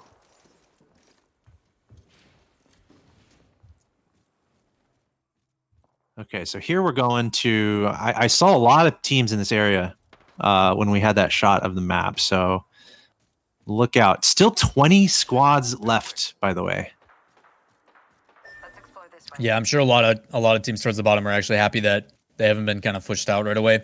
And you are starting to see that decision making. I mean, we had that fight early at Labs where teams are just like, yeah, I can put some poke on, but I'm just not going to engage. It's not worth it because they have been mostly on the receiving end. So despite a lot of action happening already, I mean, you just saw that one, like we said, with Triumph, not able to get anything for it. So you just have to back off as people are kind of watching their angles, making sure that they get to a good place. Ooh. And let's see what Luminosity is being blessed with. It's going to be a Devotion. And a Mastiff. Thank you. Nice load out there. Thank you very much. How do you feel about some of the energy weapons being put in packages? I mean, Devotion absolutely shreds. It's unreal how good that gun is. It's one of my favorite time in meta play. I mean, it was Havoc or Devotion, like almost guaranteed. Yeah, I'm fine with it. I mean, we're seeing them kind of switch out weapons too. Like Mastiff is more is global item now, so I'm cool with them checking out all the options and seeing how it feels. It's fun to be able to play more with the Mastiff. But yeah, Devotion and Spitfire probably two of my favorite guns. And I think anyone tuning in who's trying to get better at Apex or just getting into it more, pick up an LMG. Very consistent weapons. You can have a lot of ammo and you can shoot a lot of bullets with one mag. So a lot of forgiveness there. And Spitfire, obviously, with the heavy round, slowing the your enemies down, so you're helpful for your teammates. So, well, you got two teams that understand where both are, but can't shoot through. So they're just kind of dancing with each other at this point. You know, both well aware, kind of a mutual sign of respect. Like, we won't push you, you won't push us, unless another team comes. Then we'll definitely do that. So the benefit though is with these guys being on top, they can actually see with the map where it's going to go. Kind of the cooler things that they're adding with this new map. Yeah. Super cool. Okay, now we're taking a look at north. Taking some fire. Let's see, they're kind of in the low ground. Obviously, they have that tower right above them. I think a team is up there, so anyone in this lower area has to be a little cautious of the third party from up above. There's the team up there, Flavor of the Month. Wingman. I wonder if any of them has a Kraber. That'd be nice in that spot, but they're gonna trying to lock down this tower area. And this is well within the circle also, so they're gonna be pretty happy up here. Yeah, I like the decision from Flavor of the Month here too. Just right outside of Repulse, they're gonna end up using that passive from Pathfinder to see, honestly, where is this one actually gonna rotate to? So they're safe for quite a while, have that high ground, don't really need to force anything, and you know, the benefit of having the grapple as well is if they need to get somewhere, they can. So plenty of options to work with as we're seeing the last player from Outsiders just trying to bob and weave, see if they can play for placement, because at this point, it does have the teammates banner, so they can't go for the revive, but it's going to draw a bunch of attention as Taylor ends up getting one on Jules. Finish up getting some KP there, so well done using that high ground like I mentioned. I think they're going to be sitting pretty here for quite a while.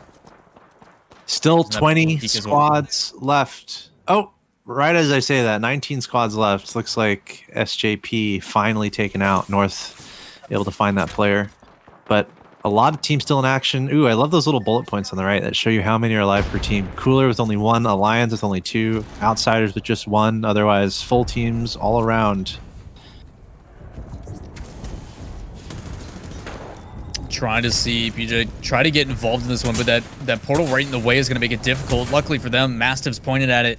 As one comes through, is going to immediately back off. There was a Wraith over to his right as that came in, but if he pushes through, he's going to end up set to the other team where Vibin is actually waiting as well. So, well, these guys trying to be passive. We talked about having the maturity and the patience to actually wait for this to play out. Because neither of these teams want to find themselves at 18th. So, yeah, and it's an important position to hold. I mean, this area and the tower is still in the circle, and it's all the high ground you could want. So there might be a fight just for this position.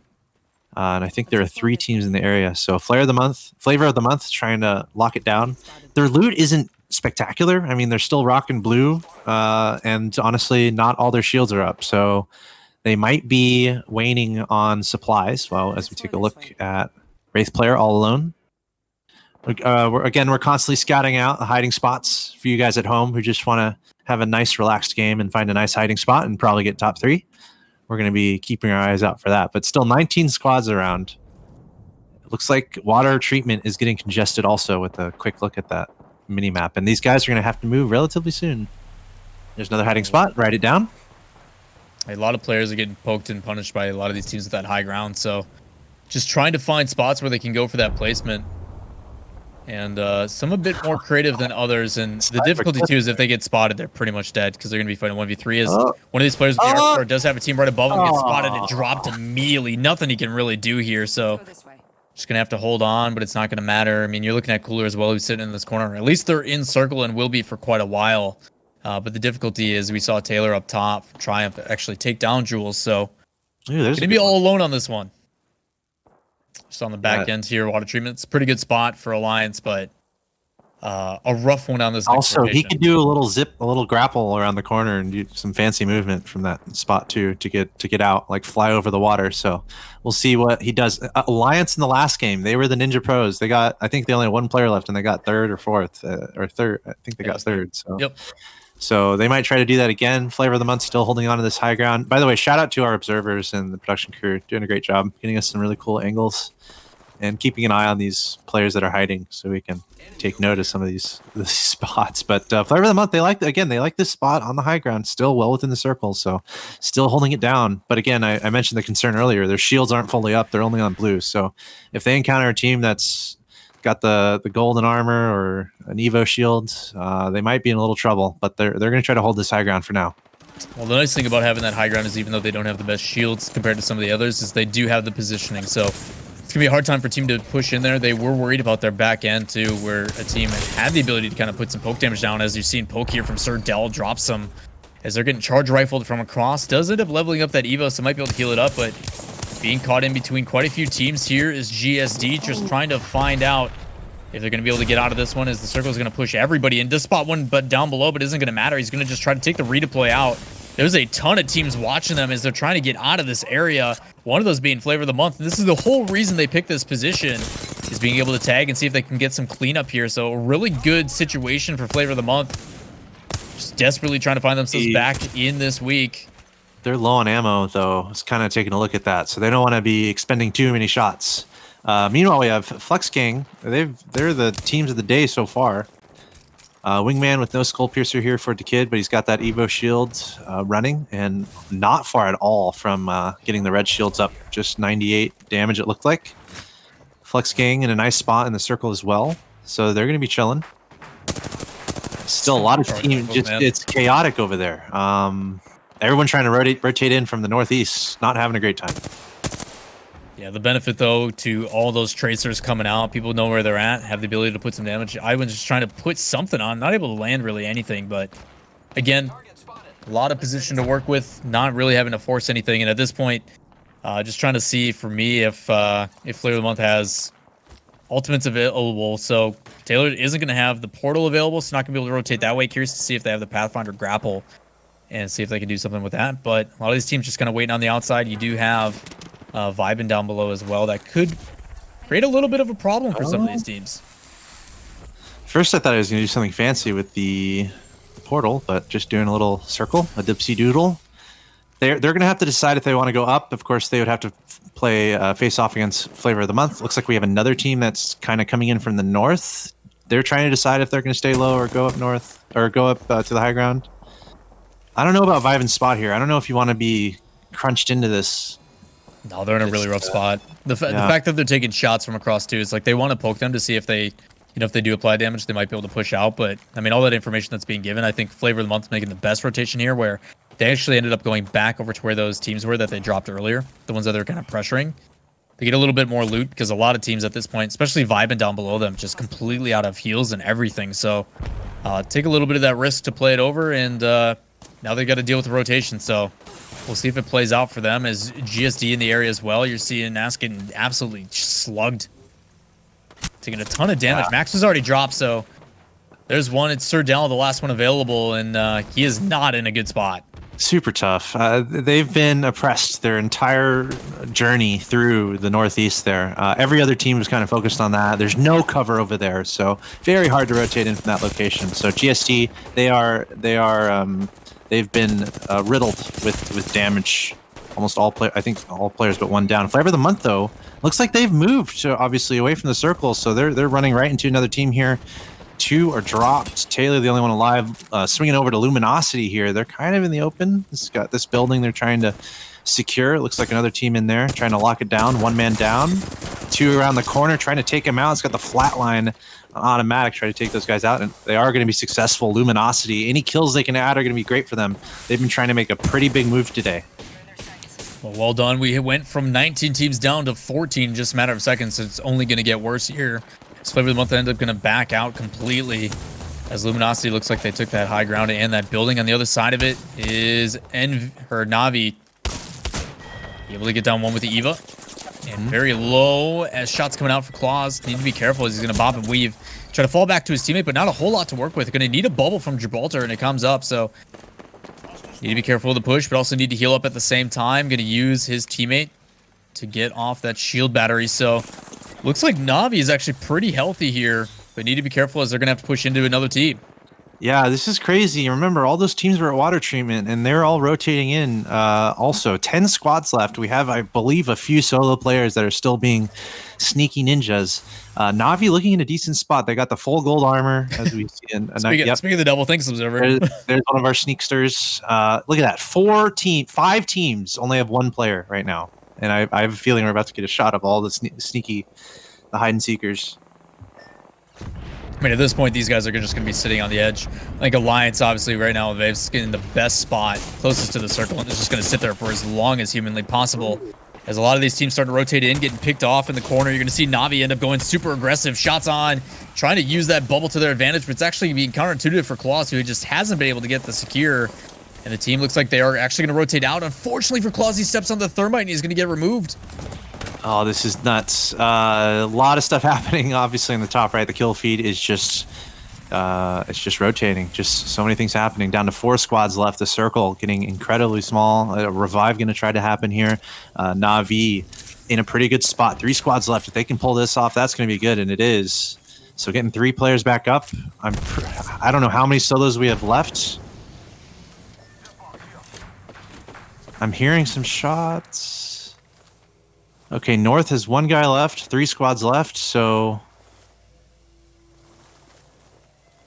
Yeah, North is in an interesting situation. So solo player end up getting hit by a grenade on the back end, is able to take all that loot off of those chests. So gonna probably play the back end here. Needs to be careful as there's another team that's just kind of sitting. It might be Alliance that's still hiding right now.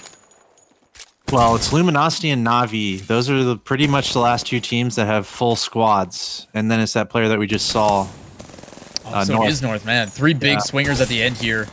And unfortunately for North, it's going to get overwhelmed. But what a good decision here from Luminosity. As soon as they see that engagement, they end up coming in the other side, and they're going to clean up. Luminosity taking the opportunist route, and it pays off. Luminosity getting their second win of the day. Yeah, helped out by the solo player from North. The solo player from North engaged, and Na'Vi, and then Luminosity paying attention. Great game sense. They had good position, and then they swept in at the right moment. It's kind of a critical decision in the later stages of Apex Legends. You always want a third party. So when it's the last three squads, that's some critical decision making you have to do in a very short amount of time. Luminosity doing a great job. They've had a really good day today. Yeah, really smart decision making there on the back end where, yes, there is two teams available, but as soon as you hear that engagement, even though they may not get that one kill, they're getting three in return. So well played. Start off here with GSD chasing somebody down with that wingman, ended up getting the kill on Orixy.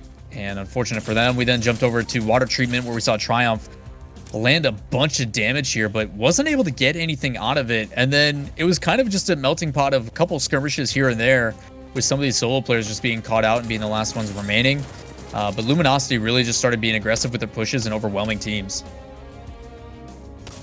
Yeah, Na'Vi, very consistent game. They haven't had a good day today, but able to get second place, I believe, second or third here in this game.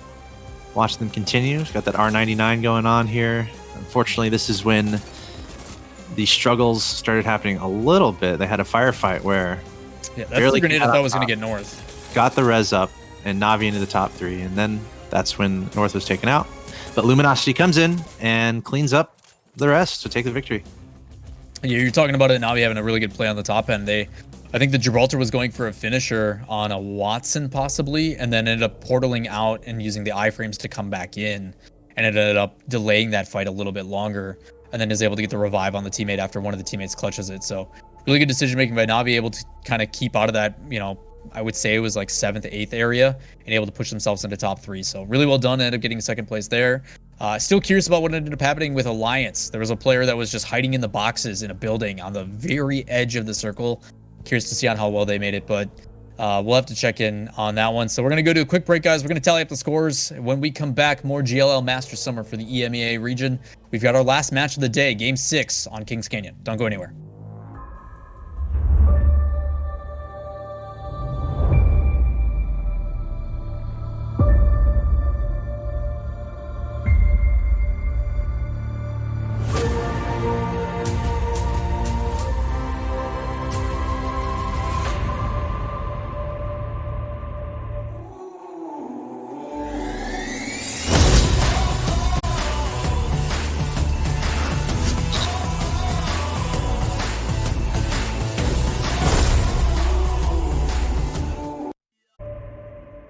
Hey everybody, welcome back to the GLL Masters Summer with EMEA region. This is week 3. Just finished up match 5. I'm Lawler alongside Axtos calling the action for you guys today. We appreciate you being here as we are about to wrap up our day, but we've still got one match to go here on Kings Canyon. But before we get into that, I hope we have the scores available. I'm pretty sure we should, so we're going to throw to those right now to kind of catch you guys up to date on how things broke down. And here in our 5th match, we ended up having Luminosity on top with 13 kills, snagging 50 points.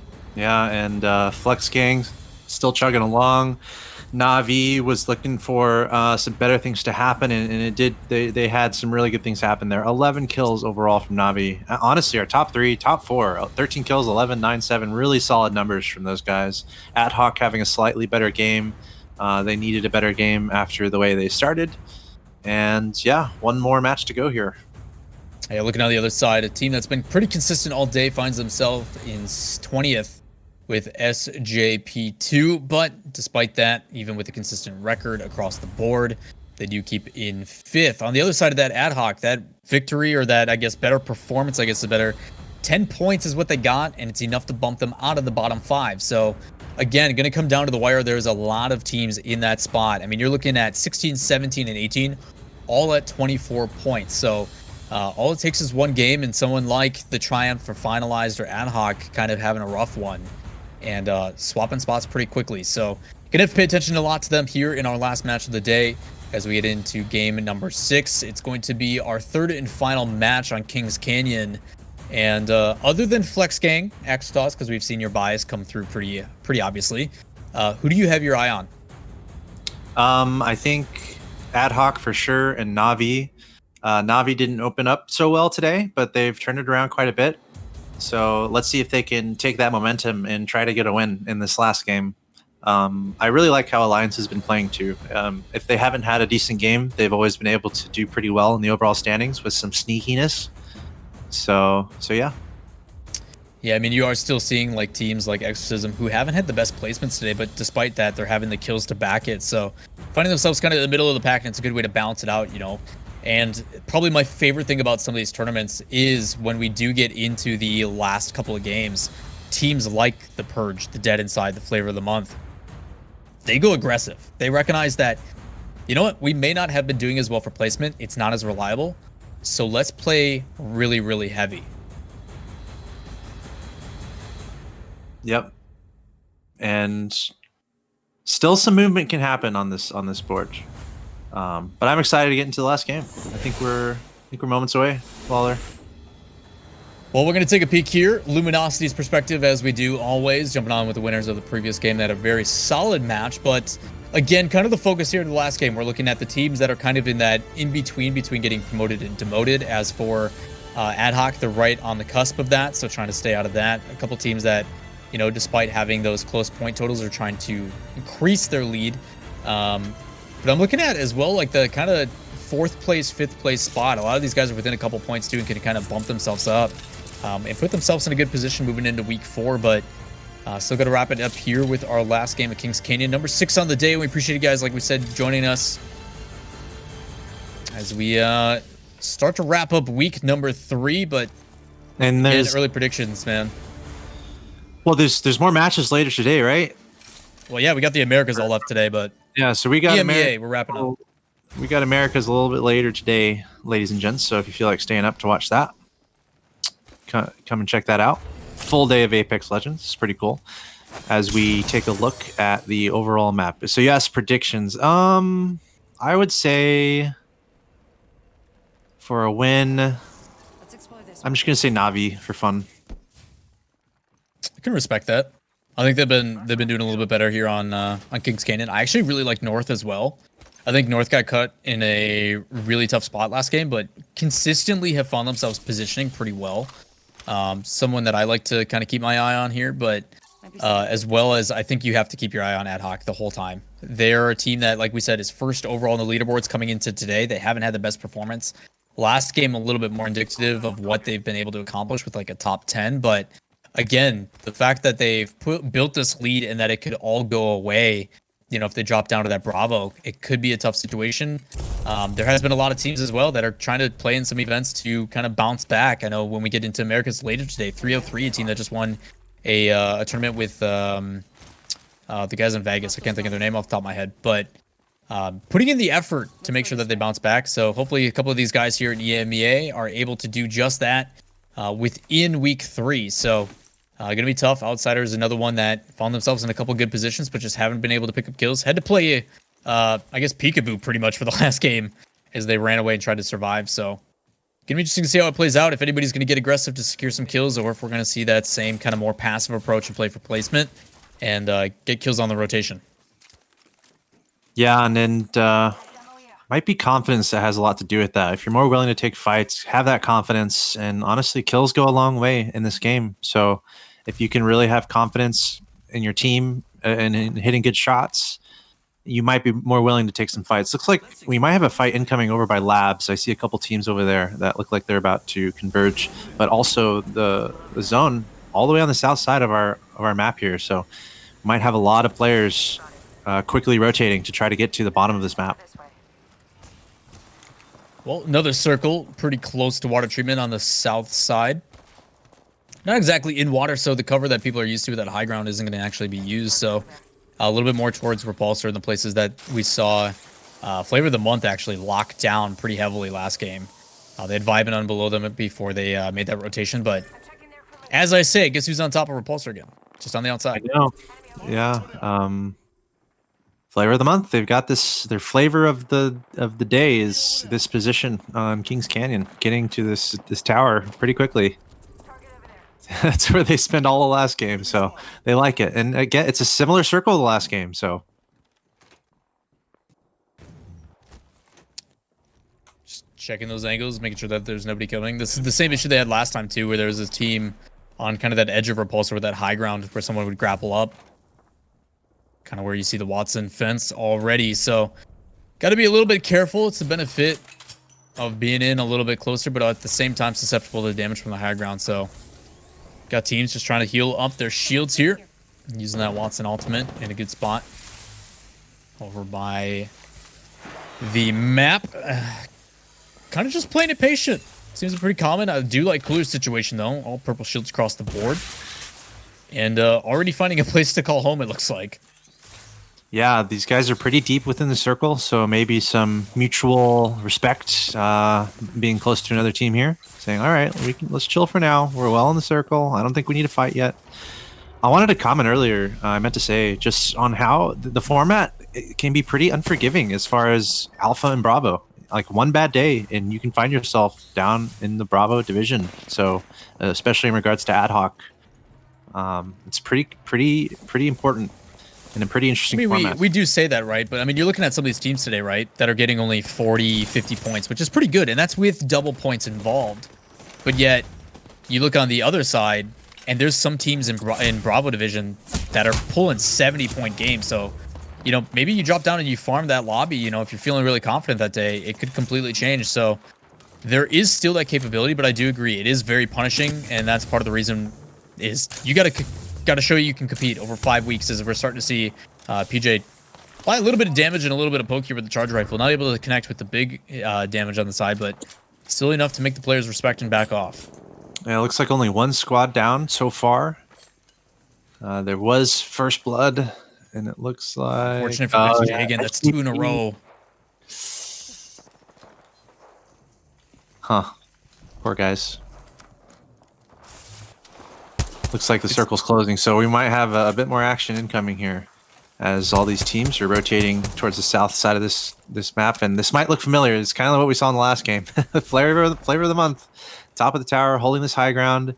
Let's see if they can hold on to it as long as they did last game. If you guys remember, they held it pretty much the entire game, and then they eventually had to rotate, and they found themselves underneath the buildings just below them. So an awkward spot. Taylor kind of leaving that spot up there and finding himself in a little bit of an awkward position.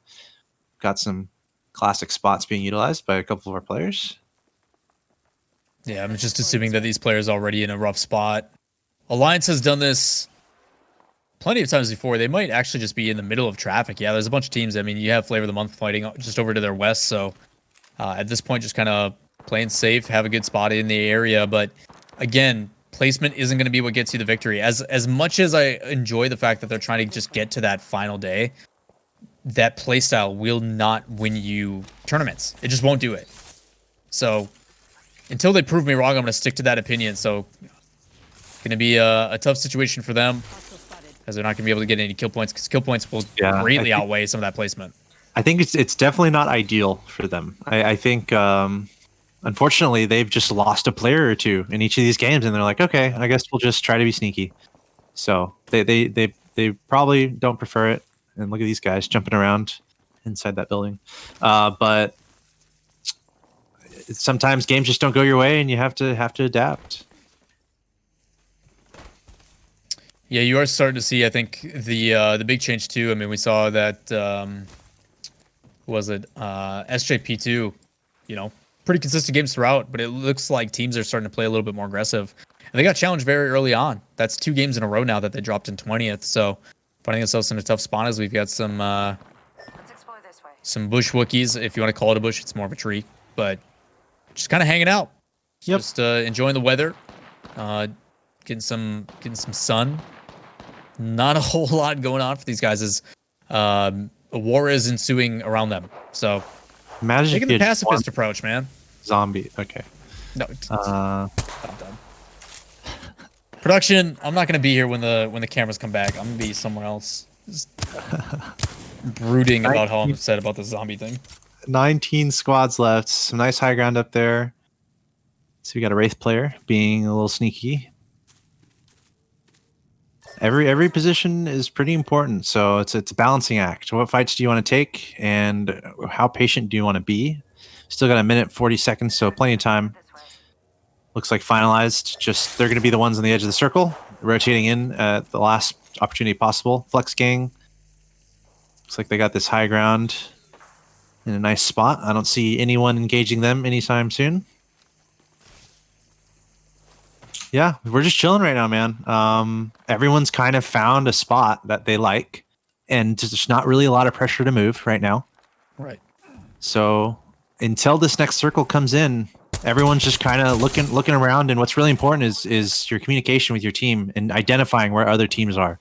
You're just trying to identify where everyone is, because at some point there's going to be movement, and you have to be ready to either defend your position or try to pick up some kills. Yeah, at this point, the teams obviously check their angles and stuff. This is kind of the instinctual play where they're just like, all right, there's a guy over here, a guy over here. And that communication is just to provide that information so your teammates are on the same page. The other half of it is making sure that you're communicating what are we doing next? With the information that we have, what is the next play? How can we think ahead to make sure that, are we going to rotate now? Do we stay in our position? No, I like where we're at. And it's that kind of check and balance that happens with some of these teams. Like, they do have an in-game leader, an IGL, that's going to make the official call on what they need to do. But overall, it's supposed to be an open dialogue about how should we rotate in this circumstance to make sure we put ourselves in a good position when we do have to move in, the circle finally closes. So Alliance, these were your tree guys. They ended up getting spot out. One of them in Hawkins ended up dropping down, but IPN still pretty healthy. Ended up having to drop his last shield battery to get healed up. So he's going to have to move bush. They went on a huge run to get over there. They were pretty far west, so they tried to traverse So aggressive to get in a better spot. Now we have some firefights starting to happen. The circle is closing, so some of these teams going to be pressed a little bit closer to each other. We're looking at Cooler right now, hanging out near some Watson fences, kind of on the edge of even the next circle. So they don't really have any pressure to move, but they're going to be watching all the entrances here because there's teams probably coming in. Here they come. Luminosity in the area here, just on the outside as well. As you can see them taking a fight on the inside, trying to put some shots down as Rugby, able to bounce back and forth. Not able to land too much. But Poke going to make them respect the position as Luminosity does have high ground. Zania actually checking out the other angles. It does see portals and stuff. That's actually the team that re-engaged, so needs to be careful as there's another team on the outside of here as well. Cooler inside, Luminosity up top. Neither team has to move just yet, as he does spot one on the bottom side, puts a couple shots, not going to land anything, so kind of just waiting this one out again together. Two players on top. We've seen this happen numerous times where it's either forced by the circle, but I do commend Cooler. They had an opportunity to play super aggressive at one point. They just pushed it immediately and ended up forcing and getting hard cover over Luminosity. Yeah, and we're going to have some movement soon as we take a look at Purge. And there was another team way up top that's not in the circle anymore. So we'll have to see if they rotate in, and we'll also have to see if Flavor of the Month is still holding their spot in the tower. Here's Na'Vi picking things up today. They didn't start out too hot, but then did a lot better in the last game. And they're taking shots at Flavor of the Month up there in the tower. And he has an Evo shield here, so that's pretty much why he's doing this. He's not going to get any kills. He's just trying to get his Evo shield upgraded. Nice Skull Pierce from the longbow, by the way. One of my favorite loadouts, without a doubt. Yep, can apply a ton of damage and also forces pressure on that other team that's up there. Probably still Flavor of the Month, if I had to make my assumption. Yeah, so they do have a team though on their left and another team in front of them. Need to be careful. Obviously, there's a lot of teams in this area, Purge being one of them. So all those shots coming out, they do end up spotting one of the players. So should be able to rotate relatively with ease. Especially if that longbow lands a couple shots. There's one there, only 19 damage away from getting a purple shield on that Evo. So doing a good job of farming up the damage there, even though they're not getting the kills to back it. Would love an extended mag, and I guess cautious on the ammo. A fair amount of ammo, but he's going to be taking a lot of shots with his longbow potentially. Look at these guys being sneaky, kind of crouch walking. Over here, they're just being super cautious in case there's another player.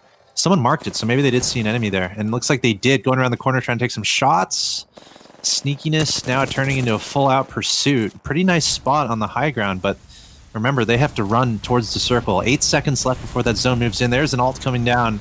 And we're going to have a lot of engagements here as these guys have to evade and get into the next circle quickly. He's going to be in trouble, man. They ended up popping their bubble first and their ultimate first on the Gibraltar. So Na'Vi able to put their bubble second and then drops the Gibraltar afterwards as well. So no shield for them, and you can see how well it benefits them. But there's another team just north of them. Need to be careful. They're going to have to use this wall. You can see Cross try to rotate around to see if he can do something, but they're going to get flanked from the other side. A grenade dropping down as well. So last player up is Claws. Is he going to be able to clutch it? Trying to look for some of these shields. Ends up going into the zone. Is going to get removed. So Purge able to play opportunist on this one and able to come out, but still yet another team here. Poor Na'Vi. Poor Na'Vi getting sandwiched. And that's just what happens. You're outside the circle. You have to make some decisions. You have to pick a direction to go. They kind of chose to engage in that position, but then they got sandwiched by 2 other teams. So Na'Vi is out, joining 4 other teams. Also, Flex Gang. Flex Gang was knocked out. Look at that. They were the team that was at the top a little bit earlier, so they were deep within the circle, but they ended up getting knocked out. See Exorcism with just 1 player, Alliance with just 1 player. We'll have to keep an eye on Alliance to see how far they go. Here we have North. They've been showing up today, huge, nicely, decently looted up. They've got a purple shield in there, a couple blue shields. Would like to see those upgraded, but they're in the bottom area of this tower, so this is a position we saw a lot of players and teams in the last game, and a lot of chaos. Because there's not a lot of cover once you have to move towards that circle. Yeah, Tashin doing a great job with that scout, putting in some damage. Ended up cracking shields on one of those players in that building. Still not enough to go in. They've got some pretty good cover. I guess they're gonna want to stay put. They don't want to get hit up from up top as they rotate in. So gonna try to delay it. Unless they have a Wraith portal. Shots coming down here, finalized, and many others engaging back and forth, trying to finish off this last player. Bobbin and weaving, trying to use that movement. Shots coming out from Rowe, able to drop down yet another one's going to swap those shields and see if they can re-engage, but a lot of pressure being put down here as Clue, a team that was in a pretty rough spot earlier, ends up coming out on top. Yeah, it's great engagement from them, and also fortunate, not really a third party happening, so really good move there. Identifying a team and not getting third partied, and also cleaning up without any casualties, so they're going to try to keep this game going and play pretty well. Here is GSD. They are chilling up at the north side of the circle, deciding to move. Again, this is that contested area. We saw a lot of teams earlier, so we'll have to see if that's empty or if they're going to run into some enemies. It looks like, yes, guess who's still up on the tower? Flavor of the month. They've been up there from last game to this game, pretty much the entire game, and here's the fight happening at the bottom. We knew there was a team down there. Nice shots here from Sir Dell. Can he finish it off? Trying to use the Mastiff to clean up those 2 teams. A thermite grenade going to make this a little bit annoying, so they're going to try to heal up. But it looks like that team at the bottom is pretty doomed. They might have run to the top, actually, or they got completely wiped. But you still flavor the month up at the top, so you wonder if they're going to drop down. And they are, but that's because the circle is closing, so it's time to move. 10 squads are going to try to make it to this small circle. Who's going to come out on top? Well, very good rotations from Flavor of the Month. They're able to hold that high ground this whole time. And because the team ended up having to rotate as well from the far side, they ended up engaging the team below them instead. So GSD pretty much doing most of the work for them, and then they're able to tag them as they rotate out. Triumph also in the same area, trying to use this Deathlight as they peek up. A couple shots coming down from 80. As Zipith is fighting the last one to survive from Ad Hoc, but unfortunately is going to get removed. On the other side of the field has also been Gambit putting it down a lot of pressure, but looks like OS going to be the ones to help out as Matey ends up finally getting rewarded for all that pressure and all those shots as they just overtake the high ground. So well done here by Triumph. Very decisive plays, but shots from Matey have been kind of the backing as to why it's been able to. But now they're just able to gatekeep all these teams. All these teams having to rotate in. They've got Deflate and high ground, so really tough spot for all these low ground players. Yeah, they picked a great spot. I mean, they're not very well looted up. They only have gray shields, 2 of them, and honestly, not between them and Flavor of the Month. And not a lot of ammo either. But they're just in such a great position on the east side of the circle, so and on high ground. So really good spot there. We're down to 6 squads left here in the final game of our EMEA region. Cooler still hanging out. Flavor of the Month, Gambit, Outsiders, Team Purge, Triumph. A lot of newer teams up at the top here. It's not Gambit might be the one we're most used to, finishing near the top of the lobby. Yeah, Cooler was one that recently promoted as well. They've been having a kind of rough day where, not really kills getting removed early, and then placement started getting a little bit better. So they are a team that's kind of suffering from being in that bottom 5 and desperately need to have a big game. So you're seeing a couple more kills, you're seeing better placement, and that aggression is paying off. So Cooler just trying to do whatever they can to stay out from being demoted back into the Bravo division as the Gibraltar ult comes out here on the back end side. Shots coming down past the tree. Can't land him. Ends up getting a knock from his teammate. Another player up top, bobbing and weaving. Someone not able to land any of these shots. Nice push. Swinny on the back end. And just getting lasered from all across. Going to have to back off and going to try to use that gas from the Caustic ultimate, but is going to get bopped in the meantime and drop down Purge now in a really rough spot. Just trying to rotate out of this play, but has a full team behind him. Tries to get in the tree and ends up getting lasered. Cooler just having a field day from the top side. Yeah, no cover for these guys. They have no cover at all. And look at Cooler. They are fully purpled up. They're in a great spot on the high ground. Plenty of cover. Flavor of the Month trying to make their way in this direction. They're decently looted up too. But they're getting some fire on them from above. Let's see if they can hold on there. 2 squads remaining. We got Flavor of the Month going up against Cooler. Cooler having the high ground. Shots coming out from left and right. The Mastiff just raiding hell. And it's going to be Cooler Esports, a team that was trying to fight away from the bottom 5, just may very well have secured their spot back in the Alpha Division. Yeah, really good patience, and they were really well looted. We had some players there in the final few squads that were just on like gray shields, and that is a recipe that's a product of landing in a spot and maybe not moving around too much and trying to hold, but then not really being well looted. Meanwhile, Cooler, they found themselves a really nice entrance into that last circle. They had plenty of high ground, and they had full purple shields, and they timed that very well, letting the fights unfold around them before pouncing and securing victory. Yeah, taking a look at the highlights from our last match of the day, we ended up seeing a little bit more of a passive mid game, but the engagement, obviously with being a little bit of a smaller map, is you did see a couple of these fights, and surprisingly enough, Navi being one of those teams that ended up pushing into a situation even though Purge was on the outside. The big one that I want to focus on, though, is Cooler, our Victors, a team that, like we said, struggling, trying to stay out of the bottom 5 and super aggressive. You saw plenty of teams like Flavor of the Month who took that tower just outside of Repulsor and stayed there the whole time. And because other teams started playing that aggressive play, they didn't have to worry about that rotation with the team below, and they're able to just poke shots. But again, you had Gambit working from kind of the, I would say, north side or the northwest side of the map, while Cooler and the rest kind of pushed in, and eventually Cooler just came out on top, and from there had all the angles, all the high ground, and just the Mastiff just does not miss, and he's able to drop him out. So becomes the kill leader and gets a ton of points. That alone is probably going to push Cooler out of that bottom 5. So that's a huge game for them. Yeah, it was very well done, and a lot of different results in that match from what we've seen earlier today. A lot of teams who have done well, not doing so well, like Flex Gang. And we had a lot of teams kind of rise up when they needed to. I think Gambit might have been the most consistent there compared to their other results here today, but goes to show every game is different and you have to approach it differently almost every time. So we're really seeing which teams can really adapt and stay in the top of the field.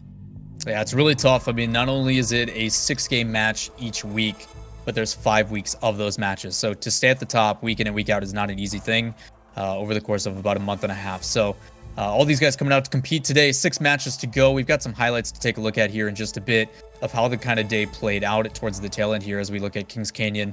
We had 3 matches that started with World's Edge, and then we moved over to Kings Canyon with 3 matches. Kind of as a recap here of what we're looking at. When we jumped over to Kings Canyon, I was expecting to see a little bit different of the leaders. And even though the map is a little bit more condensed, we do see the EMEA region take a little bit more passive approach and then wait for it to kind of evolve. And then we get this crazy action with a bunch of teams. But the team that I guess, I don't know if it's a good surprise, Ad Hoc just struggled. You know, they came in as the leaders and just could not hold on. Yeah, they had trouble all day. Meanwhile, other teams rose up. North had a great day. Flex Gang had a great day. This is a really fun match here, the first game on Kings Canyon. A lot of players forced to go through Slum Lakes, kind of the favela-like area from the old Call of Duty. where there's a lot of little buildings you have to navigate to get towards the circle. The circle way in the north, we had a lot of players just chilling. Alliance, they were the sneaksters. They were the sneaksters of this match. I think they ended up getting third or fourth. Their last player. Flex Gang also had a really good game, locking down the pit and then maneuvering themselves into the top 3. But the story was Major Pushers, their first win of the day, and pretty convincing. They racked up the kills at the end, and they just said, you know what, who wants to fight? Let's go, and took everyone out. Yeah, pretty fun to end circle on that one, especially with the water, a lot of open area. So Major Pushers got rewarded with that high ground, and we're just able to punish. As we take a look then at the game 5 highlights, a little bit different story there. You ended up seeing Luminosity kind of really start to remain supreme, where that early aggression and stuff. I think one team that definitely gets credit is GSD. Sir Dell, becoming a fan. Anytime I see him taking shots, they usually connect. So pretty good plays on him. A couple of our typical Heidi boys that are just trying to play for placement, getting snuffed out and getting dropped pretty quickly. But Luminosity, this is where they started to play aggressive. You know, they had their decisive moments where they're like, all right, we got a team here, we need to push. And they just go all in and just overwhelm teams. Nodus ended up getting a victory as well, or towards the top, at least I should say. Ended up second place to Luminosity in our 5th match. But again, North was on the back end. There was Alliance, I think, in the area. Like, there was a bunch of teams. Flex Gang was up there. And I thought this grenade was actually going to be the end of it all. Right here. Hit them 40. I'm like, all right, go push. Time to close them out. But they keep their high ground. They stay smart with it. And as soon as they do drop down, you see what happens. Third-party Luminosity, they clean up.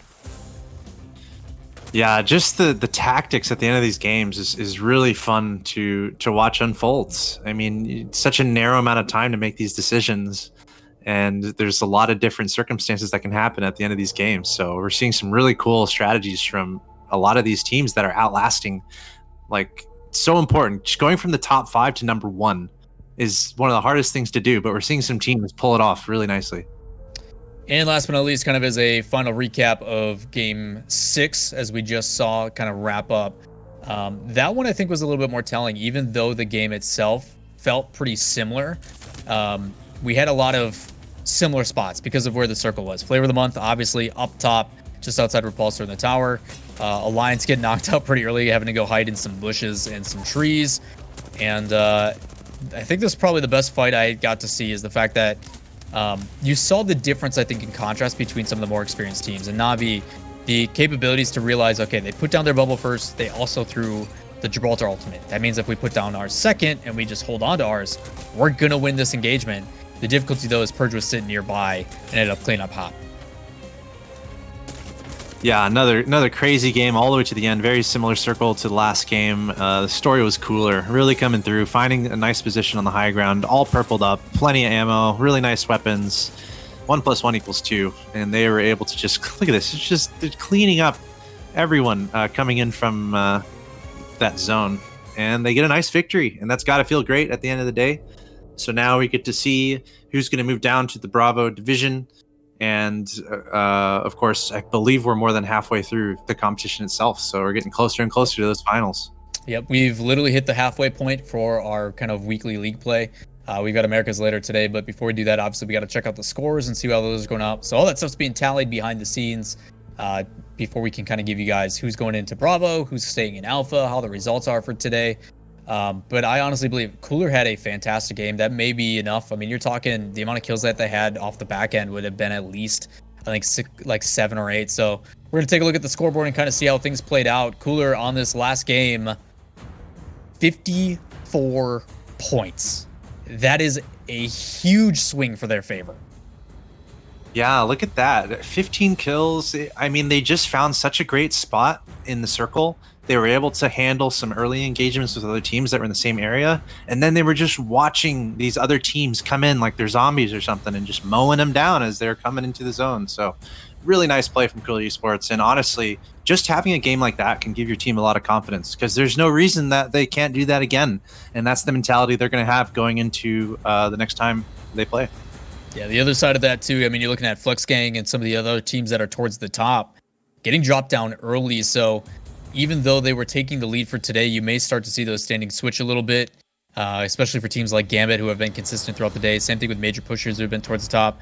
Another big performance here from Ad Hoc, finishing in the top 8. another 10-point game should hopefully keep them out of the bottom 5 and keep them in the Alpha division, where they can hopefully bounce back next week. So pretty stuff here as we take a look at the final leaderboard, updating on how today went down. And it's going to be Triumph. Ad Hoc actually didn't keep out, finalized Dead Inside, and 1907 dropping back down. So those are going to be our 5 teams demoting into the Bravo division, and unfortunate for them as they're going to miss out on that sweet, sweet double point goodness. Yeah, definitely not the day they wanted. They came into today #1, so and now they're getting dropped down to the Bravo division. So it's not necessarily what they wanted, but as you mentioned, there's still ways to bring it back. There's still ways to score a lot of points in that Bravo division. So you have not seen the last of Ad Hoc. They are going to be competitive throughout this entire tournament series. Obviously, Flex Gang, North, and Luminosity in the top 3 today, doing a great job. And here is a look at our Bravo division unfolding as Alpha was happening. As you can see there, after match 18, Lava City Boys, Big Para, New Esports Execute, and Big Vam are going to be advancing to the Alpha division. And honestly, pretty close amongst that top 5. Lava City running away with it a little bit, but pretty close overall. I mean, Lava City won 3 out of the 6 matches today, and another one of those games was a 2nd place. So Lava City feeling nice and spicy, trying to come in and promote into the Alpha division, doing just that. Aura also had some pretty solid performances of 5th place, 12th, 2nd, 1st, 4th, and 2nd. So pretty consistent results for them, being rewarded for it as well. I mean, you're talking the difference as well. 84 points, 68 points, that'll be added to their totals moving forward. So even though they were not in the double point section, they are still able to compete heavily and try to make up for it as they promote back in and moving in. As we take a look at the total leaderboard across all 3 weeks so far, North, the team I wanted to keep my eyes on, up top in 1st place, and a huge lead at that, as Ad Hoc, who started the day at 1st, ended up dropping down quite a bit into 2nd. Flex Gang moving all the way up to number 10. That's a huge move for them. You can see Navi just off the edge there at number 13. Alliance, very interesting day for them. Not necessarily too successful on the kills front, but they were able to get some decent placements that they're going to be happy with. So they're going to be pretty comfortable there in the top 6. And you see Flavor of the Month at number 7. We pretty much know their favorite spot, so it's pretty fun to see them in action today. Yeah, the big one to pay attention to, Luminosity jumping all the way from 9th to 4th. So slowly trending in the right direction as they promote and play quite well today with 63 kills on the total. But again, you see the difference in these leaderboards. Teams like Flex Game haven't had the best placement, but the kills are there to back it. So kind of something that these guys may want to take to the drawing board and see as they bounce back. Obviously, these guys are going to be grinding throughout the week, seeing how they can kind of perform. But overall, those are our teams in the top 20 through week 3 here at the GLL Masters Summer at the EMEA region. So a lot of action that went down today. 3 matches on World's Edge, 3 matches on Kings Canyon. And at the end of the day, we've got some not some roster changes, but some spot changes in the leaderboard. And it's going to be a tough one, man. Every time I think that someone's starting to run away with it, another team steps up huge and keeps it close. So exciting stuff across the board, Axel. Yeah, dude, I love it. I mean, that's what you get with Apex Legends. You have 20 teams all being dropped in each game, so there's a lot of different ways that can play out. So what you really look for is that consistency. Thankfully, we have a ton of matches in this tournament series, so we really get to see all of it unfold, and we're going to be able to see which teams will rise to the top. And what a day for North. They came in a pretty solid position, and they did pretty well in almost every game. So really cool to see the consistency that North has been able to pull off. Yeah, it's not easy to do. I mean, obviously, there's a lot of factors that come into BRs in general, and the fact that they're able to consistently play and show they're at the top. But again, Ad Hoc did that in 2 weeks, and then all of a sudden they find themselves down in Bravo. So you just never know how it's going to go, but it is always difficult. That is going to wrap it up for us today, though. Lawler casting with alongside Axeltoss. Appreciate you guys being here, coming and hanging out. Massive shout outs to the guys behind the scenes of production, providing and showing all the action for us, as well as making it so we sound and look as well as possible. But that is going to do it. Week 3 of the GLL Masters Summer for the EMEA region is over. But that's not it. We've got more action later today, starting at 1 a.m. Central Eastern Standard Time, and that is 7 p.m. Eastern in America. I'm trying to see if I got those right, and I'm sure production will yell at me if I'm wrong, but 7 p.m. Eastern is when it is going to be going for the Americas, and that'll be starting in just a couple hours here. So if you guys are not sick of us or sick of the Apex action, which I hope you guys aren't, you guys will tune in here in just about 2.5 hours, and we'll see you then. But that is doing it for us. We appreciate you guys all being here, and we'll catch you next time. Have a good one.